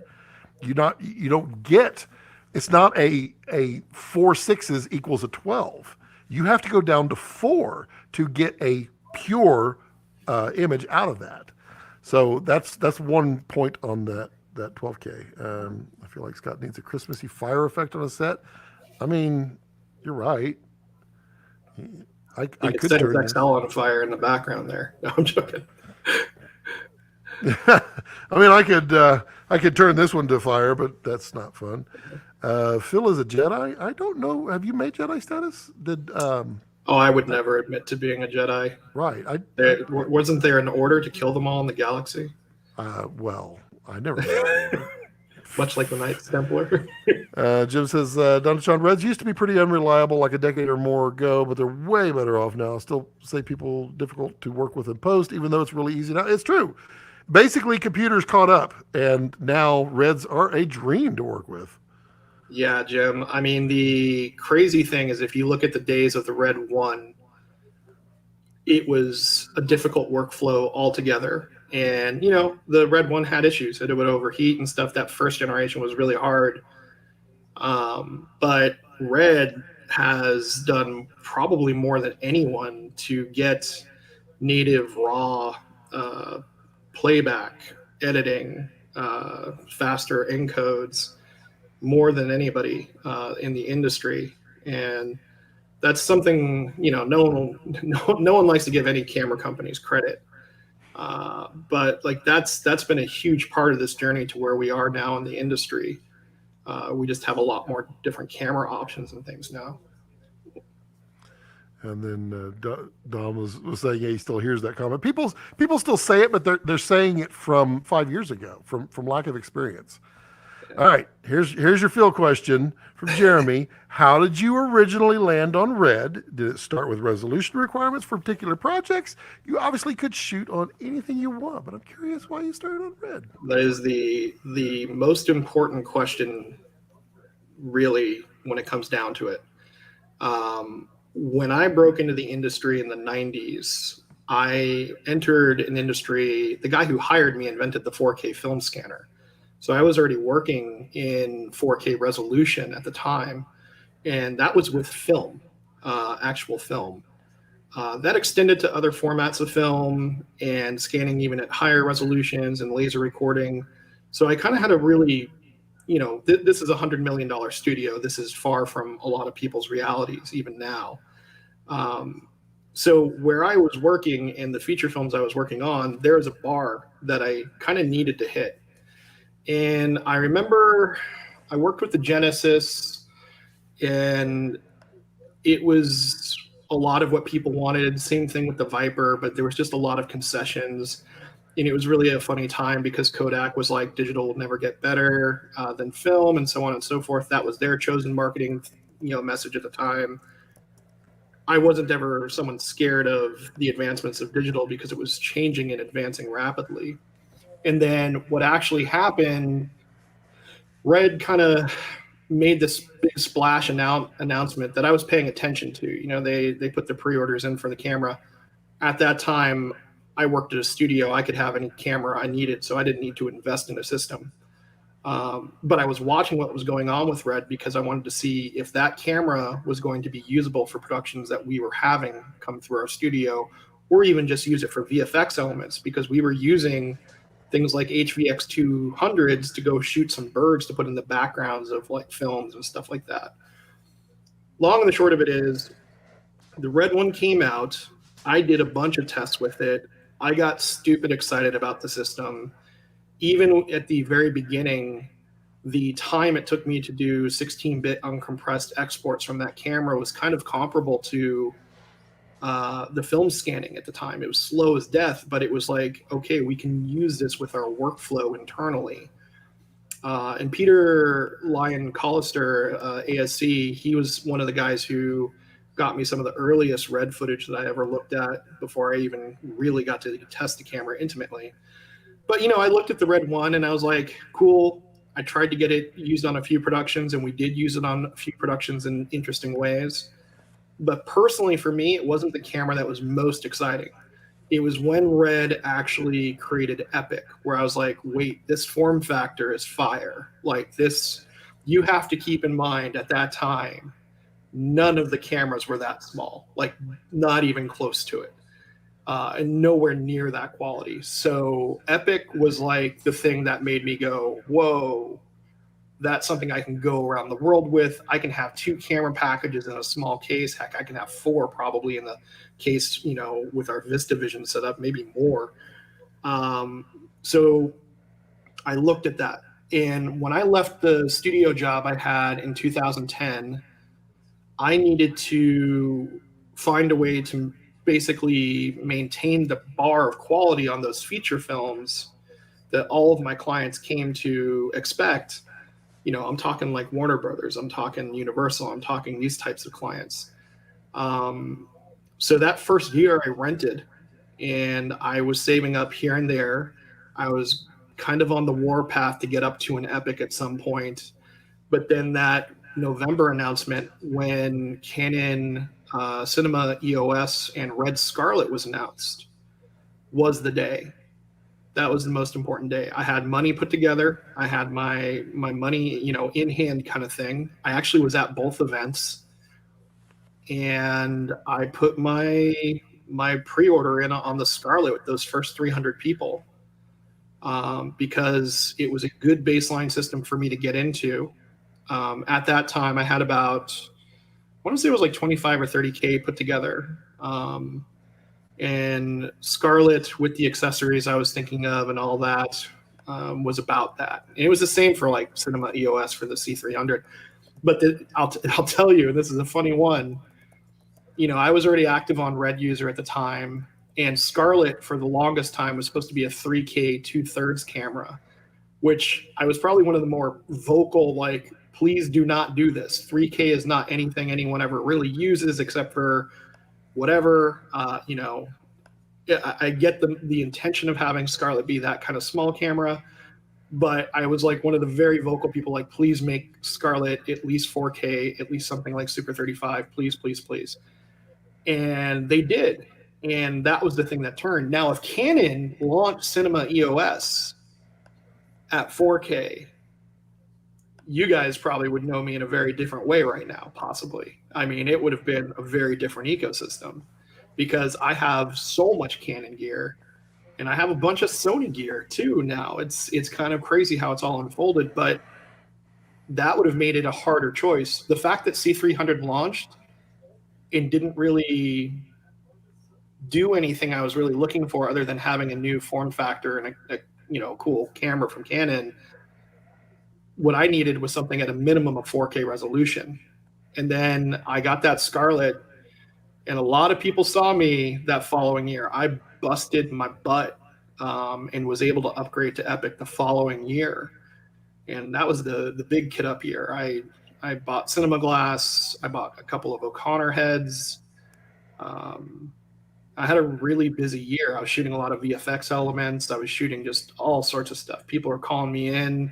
And sometimes we'd have to rent other cameras still. Like people like, oh, you got the Scarlett, but can we rent the Epic instead? And I was like, okay, cool. And I was really well versed on all of these systems.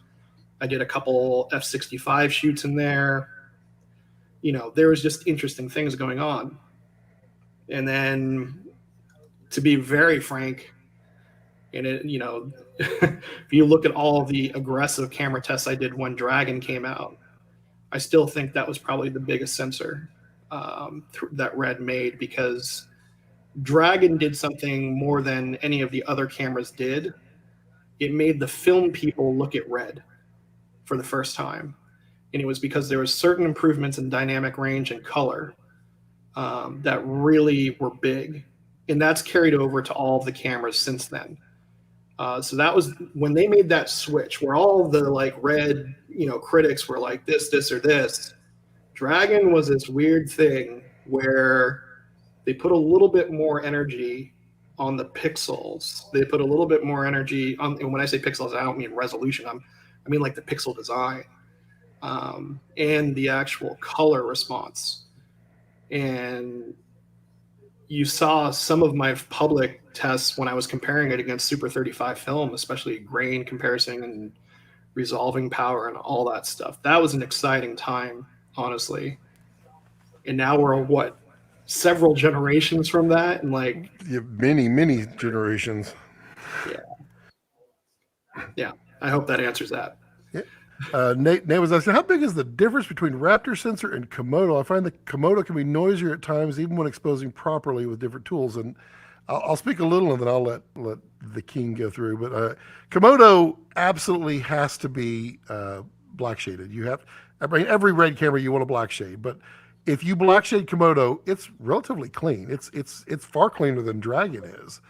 But then Raptor is on a whole different level, and Phil shooter. Yeah, well, I mean, Komodo's it's slightly noisier than Raptor. That's really what the comparison is. It's like not, and again, I seem to be the one person that needs to like really say it out loud. When you're using these raw codecs, a lot of people who are coming to Komodo, for instance, who are shooting on like A7S3s or something like that, they're not identifying the difference between having a fully processed image file versus raw data. So like there's no noise reduction or anything. And Right. What's cool about not having noise reduction is you're not losing any of the information you're capturing. So if you shoot with that system well, and my favorite stress test for cameras, for many years, you see people do close-ups of eyeballs. And the reason you do close-ups on eyeballs is in your iris, you have subtle color transitions. And when you do noise reduction, it washes away some of the pure color of that. And you get some tonal information, but you can see it almost like blurs it. And on these raw cameras, you can get something that accurately represents real life. or as good as you can get it to represent. Umbra talked about Jim Gennard developing the idea for the 4K for 4K. It doesn't think we ever got that. Well, we got the 4.5K for 4.5K, right? That was I think if that was the mission statement, which everyone, by the way, transformed that into something else. If you want to really look at that, Komodo is their 6K for 6K camera. Sure, but I mean, we had what was the 4.5K Dragon? The the Raven. The Raven originally launched for 4,500. So that's 4.5K for 4.5K. Yeah. He went to change industries, so fair play. I do think Blackmagic filled Blackmagic filled a lacking, and to be honest, Blackmagic did something that no one else did. They offered a raw type codec for a very good value. It's not true compressed RAW, but it's really good. I mean, it's not horrible, and it didn't exist before. Yeah, and the codec that they developed it's kind of interesting because at a time when we were doing 8K playback from the Red Code RAW, the marketing angle on B-RAW was it's faster playback, faster encodes and stuff.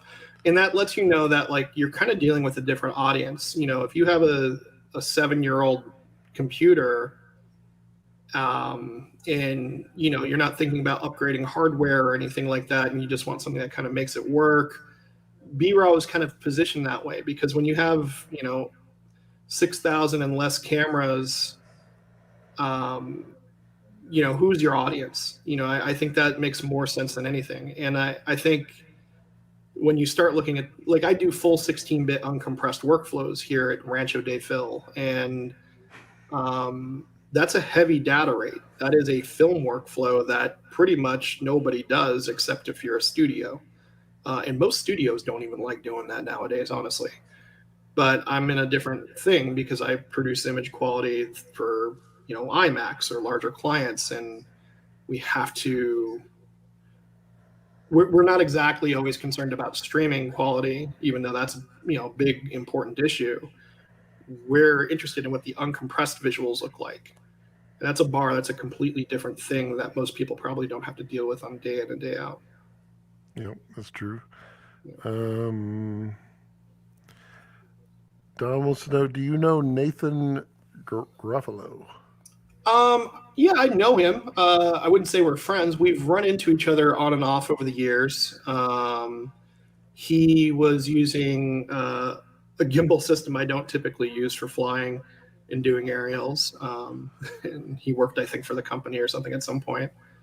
I don't know him well, though. I haven't even talked to him in probably 3-4 years, but I used to run into him a lot for like 2 or 3 years because I think he was in some of the same circles, professionally speaking. So, Johnny what's up, Johnny? What's up? Good to see you, homie. You're kicking ass, by the way, man. I'm loving what you're doing. Oh yeah, he's putting up them live streams, putting all those little videos out. Yeah, I think one of the things, I don't work for Red, and I have a lot of thoughts about outreach. I'm the byproduct of mentorship in this industry, and everything where I started off as a teenager to where I am now was the kindness of cinematographers, directors, and other filmmakers to set me off on a really good course educationally. And when I started doing all these like data sheets and stuff online, it was because there was not really much going on like that. And, it's nice that people like Johnny can do these, presentations and stuff and explain the camera thoroughly. I feel like that public outreach is still very important. Not even just for Red, I think honestly, all camera companies. The industry's gotten a little bit too, now watch every camera company like take up on this idea, but the industry's gotten a little bit closed. Like there's not really good educational resources for the Alexa or the Venice, and that's why people still come to me for those cameras. It's because they know I've tested them and I've figured out how they work and how to get the best out of them. But that's a big thing that's lacking when it comes down to it. And I think if you want to build a budding film community, you have to find a way to speak to all skill levels, and that's not the easiest thing to do. Not the easiest thing to do because people have a lot of ego tied to their experience levels, or maybe just sometimes it's harder for people to learn certain concepts and things like that. And I'm only saying that from the perspective of someone who's done camera workshops and things and tutelage, and it's fascinating when I see people who've worked in the industry for 40 years who have never used a digital cinema camera, and you have to kind of approach the whole thing differently than someone who's maybe used several DSLRs or something like that. So, yeah. Exactly. John has a question. Does traditional film grain and HDR fight each other to the other's detriment, especially with LCD screens and limited zones? Do you have a favorite film grain for HDR? It's a two-part question. Interesting question there, John. So when I started doing HDR work a few years ago, we ran a lot of tests with and without film grain, both on camera captured images as well as CG images, meaning fully computer generated graphics. And we were trying to figure out exactly how things would look. Now, in modern times with HDR grades, depending on what your intention is with them, yeah, it's very possible that grain could be more pronounced because of the higher contrast of the screen. That's a little bit sticky. But what I like to do is apply film grain with a deft hand when I need to. I, in the 2000s, profiled Vision 1, 2, and 3 film stocks. And in fact, all of my film grain profiles are still used in the industry to this day, which is crazy because you don't get credit for having your film stocks basically being out there, your grain profiles. But we use those to blend visual effects elements or take images from other cameras, maybe used on film productions, to have them match a little bit better. And what I like to do is to take the grain, usually from 250D or 500T, and really tweak its pronouncement, how visible it actually is. And usually what I do is very fine, like very fine grain, almost like the expected grain you would see on a 70 millimeter film print. The 15 perf IMAX print is really minimized. And I find that texture is really pleasing, honestly. So it's very subtle. It's not like this, like there's so many film emulation things going on right now. And people are like, here's my Super 16 film emulation. And that's right. You want the grain really big if you got Super 16, but like nobody's making work that looks that way. That's a very direct aesthetic you're aiming at, to emulate Super 16, which is honestly is a format that's kind of forgotten in the modern era, which I don't think needs to be forgotten at all. Yeah. Let's see here. Umbra says, I couldn't agree more about the vital importance of mentorship. Yes, I agree there. It cannot be overstated enough. It's much more important than any of the tech that floods the industry. This is true. Keep your mouth closed and your eyes open. That's definitely a way to learn. There's a lot more educational resources, and film schools when I got into the industry were pretty much like a non-existent concept. Not to where they became. In fact, when I was in the 2000s, I ended up actually helping out with the USC film project or film program there, which like they got so much funding. Came in through a similar vein, came out of film school. Yeah, exactly. So USC developed a really great film program, and I helped out on a few films there. I actually mentored a few people through the NIFA program in that time frame. At that time, I was probably 50 or 60 feature films under my belt in a variety of capacities, shooting VFX stuff, doing color work. I used to grip and gaff. So I really like seeing these classes where it was like, this is the process of filmmaking. And I really liked at NIFA one year where they made the students decide if they were going to shoot on digital or Super 16.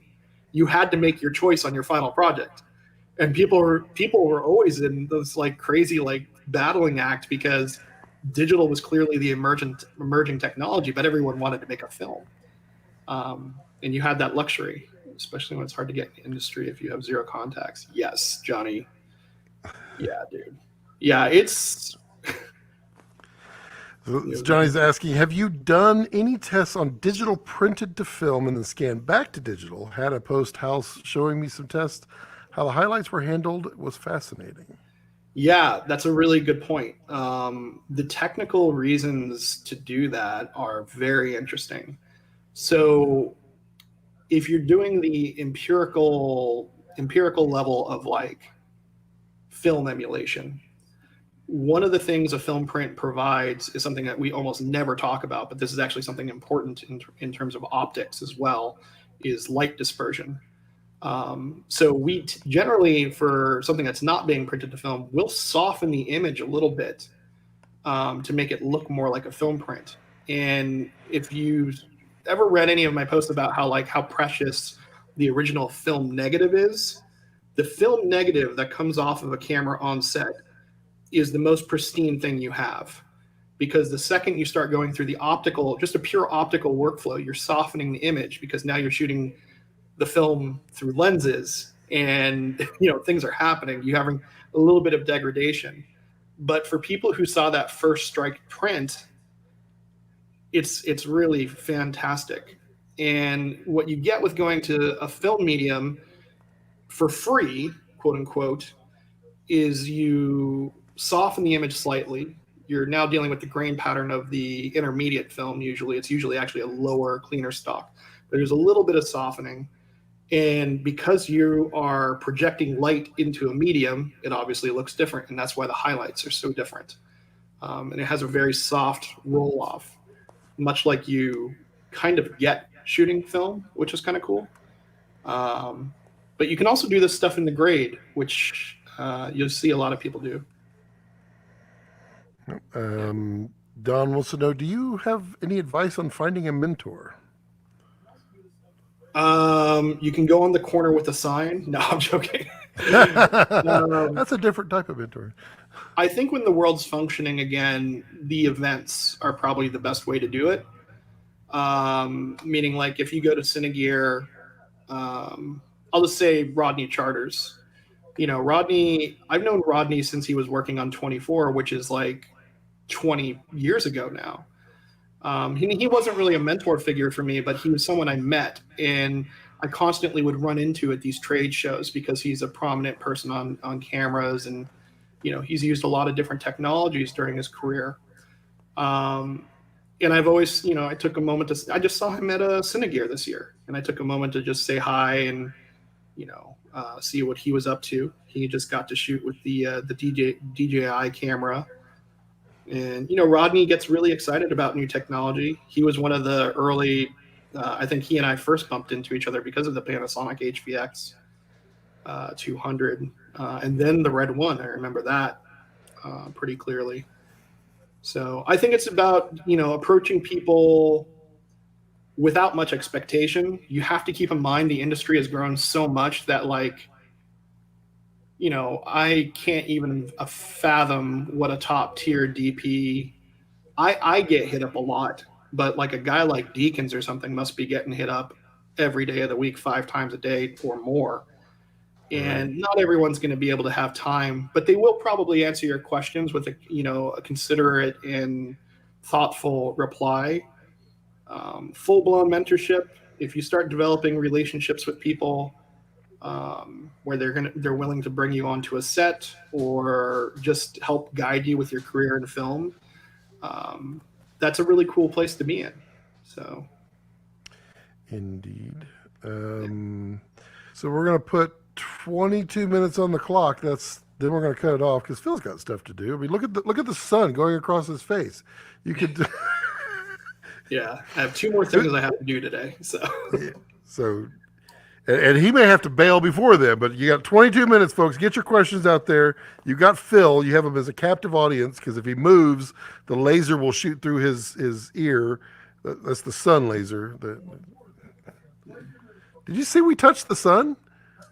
That was yeah, cool. do that. Yeah. It's that That low that winter sun this time of year. that spacecraft that we have that's looping the sun actually went into the sun's atmosphere. Did you see That that? is so crazy. That It is, is and it's going to get closer. And they learned some stuff like the stuff that comes out of the sun changes directions and goes different ways. And they're like, what? They came up with a silly name for it. It's weird. the coronal ejections from the sun. The whole thing has fascinated me since I was a kid, and the accomplishments of having a spacecraft that close to that thing when we as humans can't even fathom getting close to that, without dying, Exactly. Carbon is bricks. crazy amazing. It's a crazy amazing accomplishment. I love that.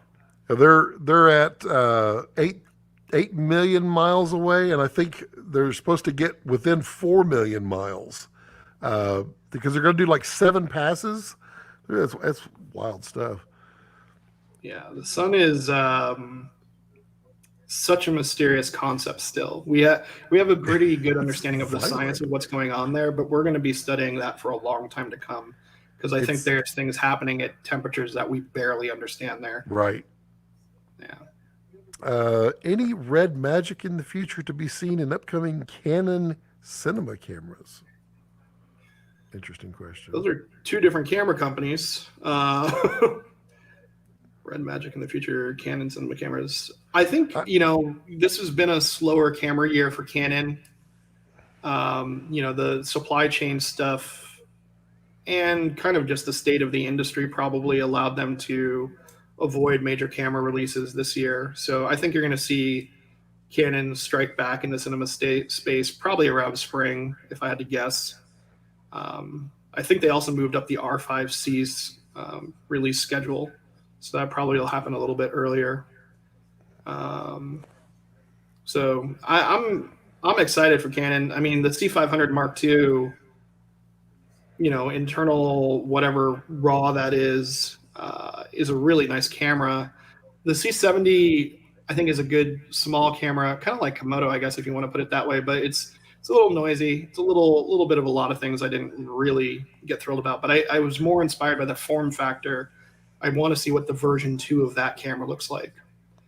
A lot. Yeah. For sure. The dynamic duo. I don't know about that. I'm more like a little like razor stubbled sidekick. Jeremy says, I think there is an assumption due to Red's adoption of RF that there's some additional collaborates exchanges going on. I hear that a lot. Well, I think the one thing that Red's going to benefit the most from is whatever Canon's going to continue to do with RF lenses. And I strongly think we're going to see RF cinema glass of some sort. And that might be, if you start using your imagination about where things are with autofocus or not, or the new internal focusing motors Canon's been using on these lenses, Red can benefit by tapping into that technology. And I'm certain, because, Red's licensing that RF mount from Canon probably, that there's a lot of communication in terms of how both companies can probably benefit from each other's relationships. But if, as to what that is, I have no idea. I missed this one earlier. Umbris, have you looked at the new DZO Kata lenses? Describe incredible price performance option. Well, okay, so I've looked at the Chiopter and I've looked at the Katas, and what I will say is, for the price, they're unbeatable. Like, what are you going to do? There's nothing cheaper. But I'm heavily invested with the Zeiss CZs. I'm spoiled by having better zooms that are several times the price of these. They don't compare. The Katas and the Chiopters have a fairly interesting drop in image quality on the long end, and that's what it is. But at the same time, and this is, by the way, in the face of what DZO did with the Pictors. I think the Pictor zooms are actually really good for the price. Whole different conversation. I think the Katas, if they put another $2,000 into those lenses on the sale price point, they could have been better. But I think it wouldn't be in the market they were targeting for the lenses. I like the filter system. I'm looking forward to the PL mount versions. I like the size. All of those things are working well for the Katas. But they're inexpensive zoom solutions, and they're not in the realm of Promistas, CZs, or anything like that. King's asking, do we think there will be red cameras with other mounts besides RF, even a Komodo or a V-Raptor? We know that the XL V-Raptor will have interchangeable mounts. Yeah. And as far as, like, I don't know, what do you think? Well, that's a tricky question, and I see a lot of these posts online. It's the same thing about gold mount too. But what will happen is if Red makes a PL mount dedicated Raptor, hard mount, can't remove a bloody thing on it, you're locked into a pretty long flange depth where you can't adapt most glass to it. You're kind of in this screwed situation, right? So what you'd have to do literally to just use like a weird EF lens on there is buy a separate camera, which is not exactly ideal for a lot of people, including myself. I mean, I would not even deal with that. The cost value assessment of that model sucks. So mount adapters or an interchangeable mount makes the most sense for me. And I think we're in such early days of RF mount, or honestly, a lot of the just mirrorless mounts. You know, I don't know if you guys have seen my smallest lenses on like Komodo or V-Raptor, but like you can have a lens that's this far out of the camera. Right. It's like, it's insane. You can just quickly steal a shot if you need to somewhere. You can always add more, but you can't take it away. And that is, I mean, it's the nice thing with the RF is other than E-mount, it is the closest mount to the sensor there is, which means everything starts small. Z-mount's a little closer on the Nikon. Is Z-mount? Okay. But it's just, you know, we're still much closer to the sensor, and we're just in the babiest of days with all this. And like, for instance, if you do a PL mount V-Raptor, what if you wanted to use an LPL lens? Well, now you can't adapt to it. You're screwed. So, you know, you need to have the interchangeable or the adapted mentality. RM Film, he's like asking about thoughts of using Komodo as an A-cam for commercials interviews. I heard it was originally designed to be an action cam for Netflix. It wasn't for Netflix. It was for the Red world. It was literally an action cam. It's been in development for a long time. It just so happens it can also do functions of an A-cam. What are your thoughts, Phil? Yeah, I mean, it was funny because I was probably the first person to tell Jared, because when it was announced, I was like, you know what? For a lot of people, this will be their A-cam.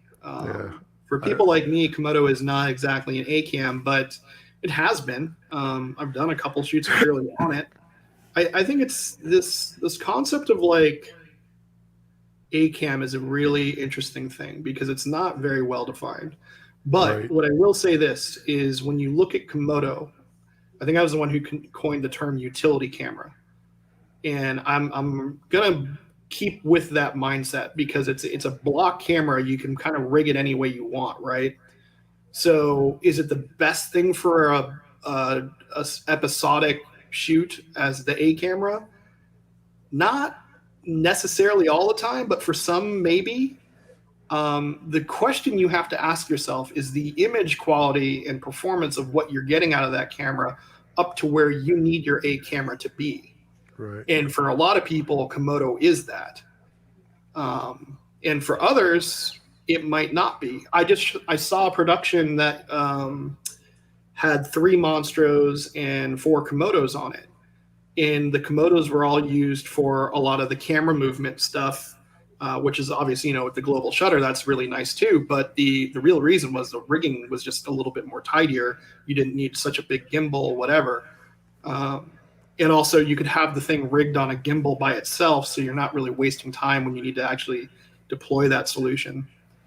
And you weren't really making too many major like concessions in image quality. You know, it's close to the A camera quality. I think that's what Red's been doing for a while, is just more or less trying to provide a lot of different format in sensor technologies, almost like different film stocks, and they can do this in a variety of different camera form factors. Yeah. Nick, I'll ask, but I mean, if Phil's under NDA, he can't tell you anything. Phil is asking if you had a guess as to what Sigma's next full frame cine zoom will be. I'm hoping for 24 to 70. I don't know, actually. I just added the 28, 40, and 105 to my kit of Sigma Cines. I really like these lenses. It took me a long time to add that trio to my set, but that set of the T15s is great. I still don't have the 14 and the 135. That's my next, like, if I really need to go that route.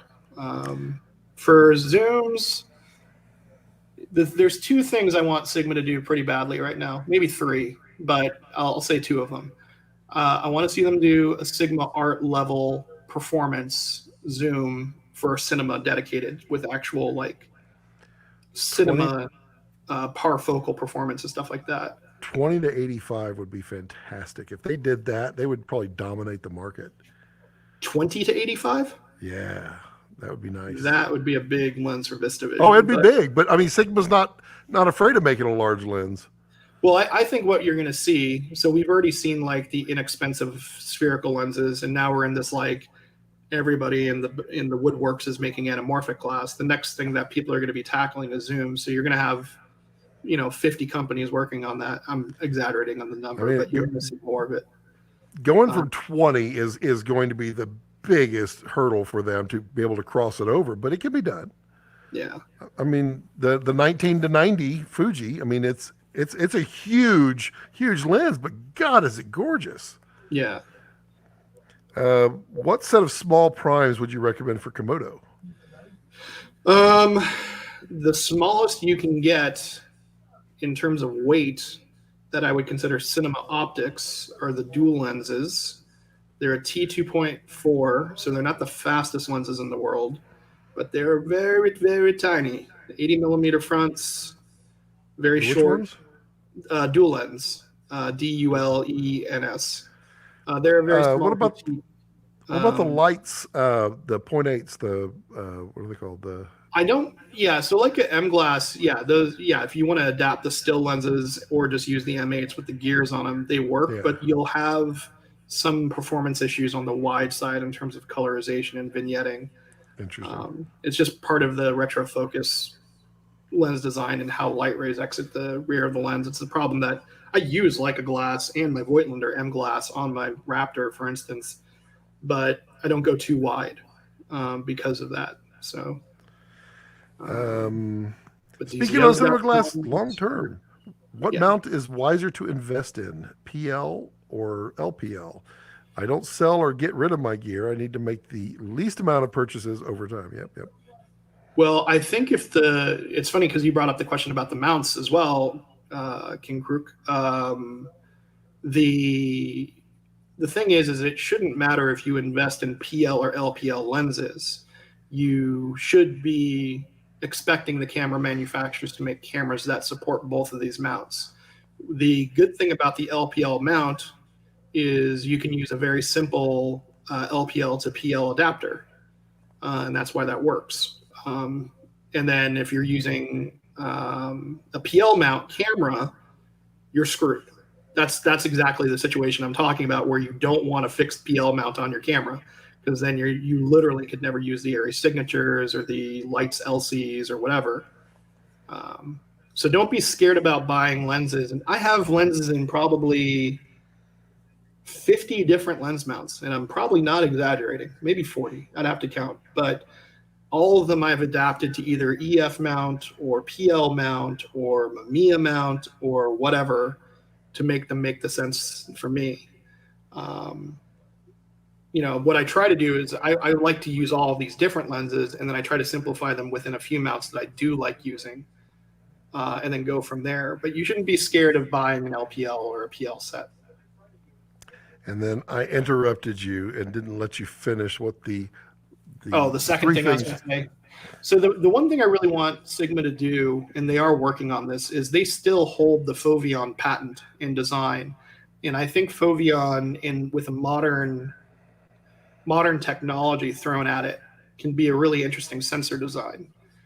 for still photography and potentially even cinematography. So I'm rooting for Sigma actually specifically for a mirrorless camera to scratch the paint again with a full frame Foveon design. My criticisms on them in the past with the Foveon, so the Foveon sensor design, Scott, I don't know if you know much about it, but it's a RGB per pixel sensor technology. So it's almost like a stacked sensor if you think about it that way. Gotcha. Now the downsides with this technology from the past was not very good for low light, a lot of noise, but what you did get was stunning amounts of detail and color information. You got true resolution.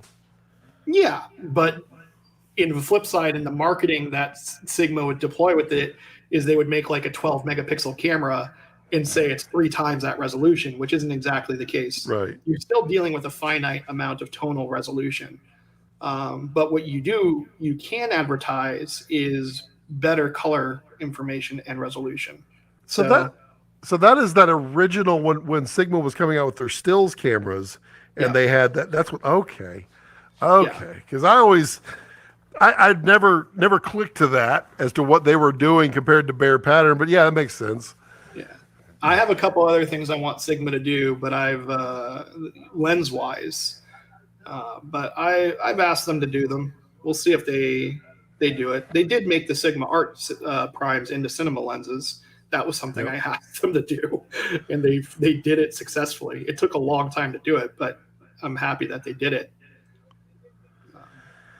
And Nick, he did talk about the Kata before, but was hoping for something wider. I mean, that's the crossover point, though. 35, when you cross over, it becomes a different lens. Yeah, the cool thing about 35 is actually pretty wide on a VistaVision sensor, but yeah, it's if you want a lens that's this big and you want it to say be 24, now getting into a lens that's this big and probably a bigger diameter, right? So everybody, I've spoken to every lens manufacturer on earth, and a few that don't even exist yet that they're just dabbling with making cinema optics still. And everyone is super scared about making lenses too big because they do understand that the mass market buys lenses based off of how big they are. There's a reason that the Fujinon MKs are so popular is because they are, 2 pounds each or whatever it is, and they're very short because you can take those anywhere in the world and not have to, break your back doing it. But there's other companies like Musashi who just made this big, massive zoom lens for VistaVision, huge front diameter. You're not going to be using this lens on your shoulder anytime soon, but boy, that thing is what is that, a 25 to 130 something? Like, it's a huge focal range at T2.9. And that's the thing. That's the balancing act. You still have to deal with physics with lenses, unfortunately, and I think this influences a lot of the manufacturers' wants. Even the CZs, the Zeiss CZs that I own, I would have killed that for that 28 to 80 to be slightly wider and slightly longer, and I wouldn't mind it to be slightly bigger. And for those who don't know, 35, if you think about all the elements that have to go into a lens, 35 is basically a flat element. It's not much. So to take a flat element and go to telephoto, you're convex or concaving, whichever one it is. If you want to go wide, you're doing the exact opposite. The moment you cross over and you have to transition requires like 3 times the amount of elements because you got to correct for both ends. And that's why they get huge and expensive. Well, you can make a much more expensive design with a more complicated floating group.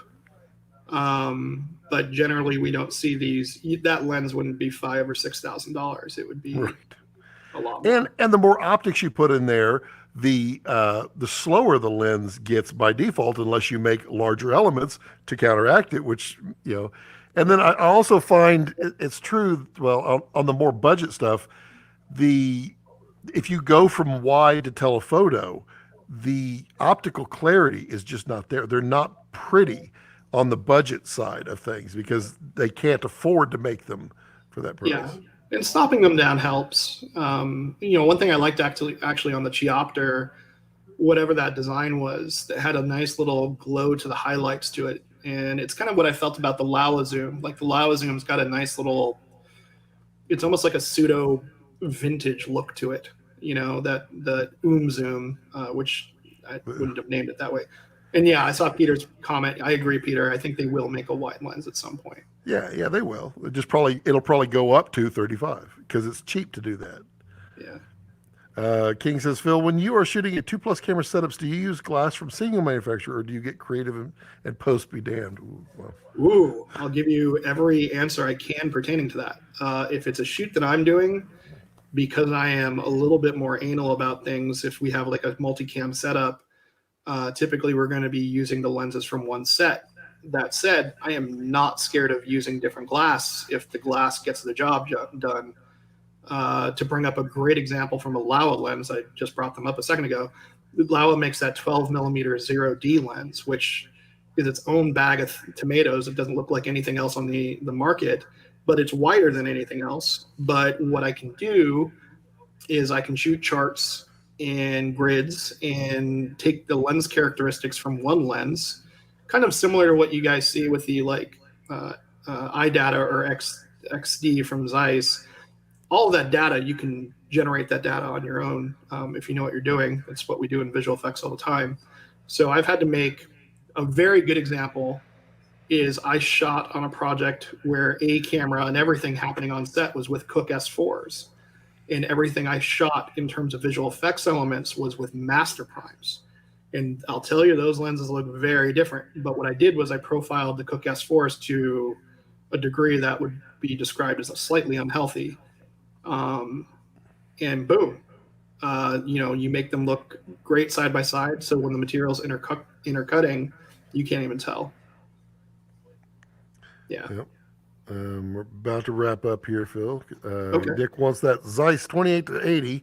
Just can't afford it. Where's the more affordable version of that thing? Well, that'd be a good question. That's the interesting thing. The company that's gonna, I think the CZs are going for 25 right now. You were able to get them for like 20 something new. Right. The question is what concessions are you making to get lenses cheaper? So like EZs from Ingenue, they're $10,000, and they're not there optically, but they have a really nice size and weight advantage. So they're their own thing. If you're hoping for, I mean, we've talked about this in the past, Scott. I don't know if we've ever done it on stream, but like the scale of optics is really crazy.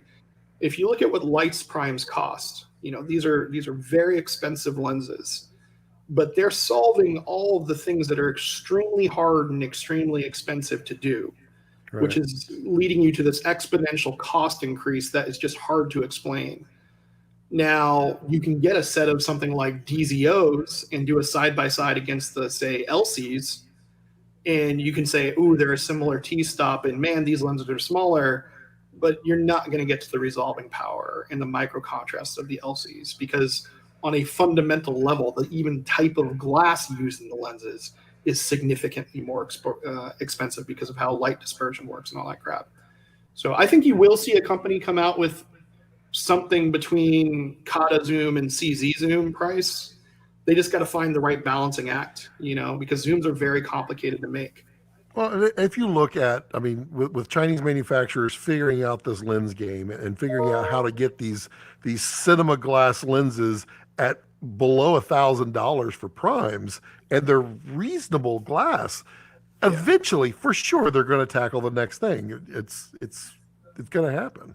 I think we're in a glass revolution right now, because the market has expanded so much, and people who invest, 50 grand or 30 grand into a camera system or more to buy a, $5,000 to $10,000 set of primes, it's a no-brainer, right? But the sticky widget about these primes is they're great to own. They're great to use on crash cams and stuff like that. But are you going to shoot a film on them?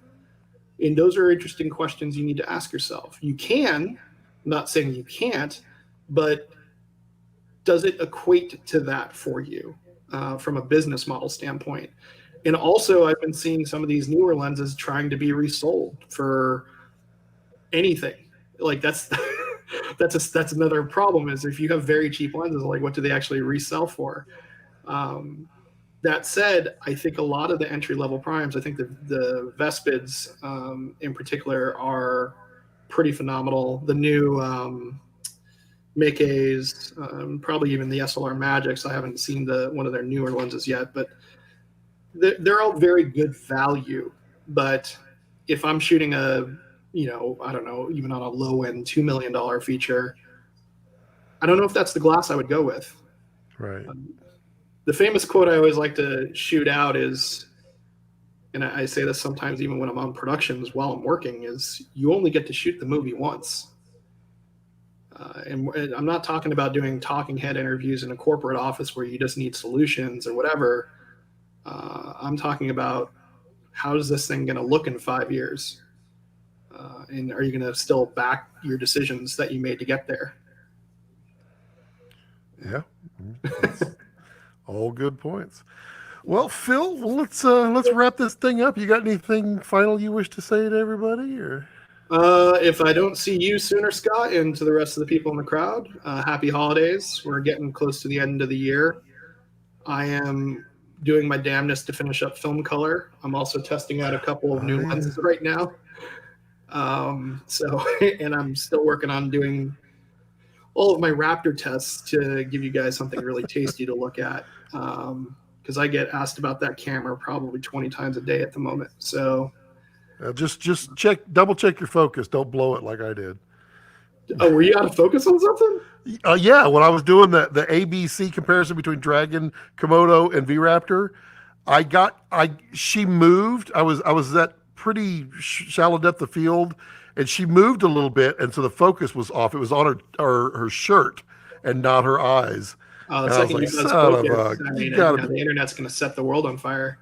Oh, I know. One of the things that was the hardest thing for me to watch, Scott, when you're on a set of a big show or a movie on Westworld, I've worked with Anthony Hopkins a few times, and some of his most powerful performances on Westworld, there's a couple close-ups where they just buzz the focus a little bit. They're focused on the back of the ear instead of on the eye. And there's sometimes where you see very deliberate focus decisions to help tell a story. This wasn't that. Another famous one that I always remember is that close-up on Joaquin Phoenix from The Master. And I'm like, I understand that everyone has to meet their day in terms of like getting the takes in the can and whatever, but you got actors getting paid millions of dollars and you have a crew like this, even if the performance is better in that buzz take, try to get another one if you can, because it kills me because things like Westworld will be seen forever. The Master will be seen forever. And I'm a little stickler for it. That's why I actually like digital so much, is because you can see what you're doing very clearly. And you're not just relying purely on the scales, because so many things can go wrong even on the day if you just rely on that. So, yeah. Yep. But yeah, have a great holiday, Scott. Yeah, you too, buddy. Yeah, thanks for having me. Yeah, it's fun to have you on. I'm gonna drop you out of here. Everyone say goodbye to Phil. All right, bye. All right. Well, we're done with the live stream today. I went 2.5 hours. I did not expect to do that. My butt does not enjoy it right now. But thank you, Phil, for jumping in. It's always fun to have guests on that can answer questions far better than I can. And so I definitely thank him for doing it. And Jared last time, and Brad Pitt, if he ever wants to jump on, we can do that too. But yeah. So remember to like, subscribe, share, all that good stuff, all the good things. And as always, as I like to leave it, don't let your passions center around your life. Let your life center around your passions. Thank you. Bye, everyone. Have a great holiday. I don't know, maybe I will. Maybe I probably won't live stream next Friday. I might just do a little bit. Y'all have a good holiday. Everyone, we'll see you soon, and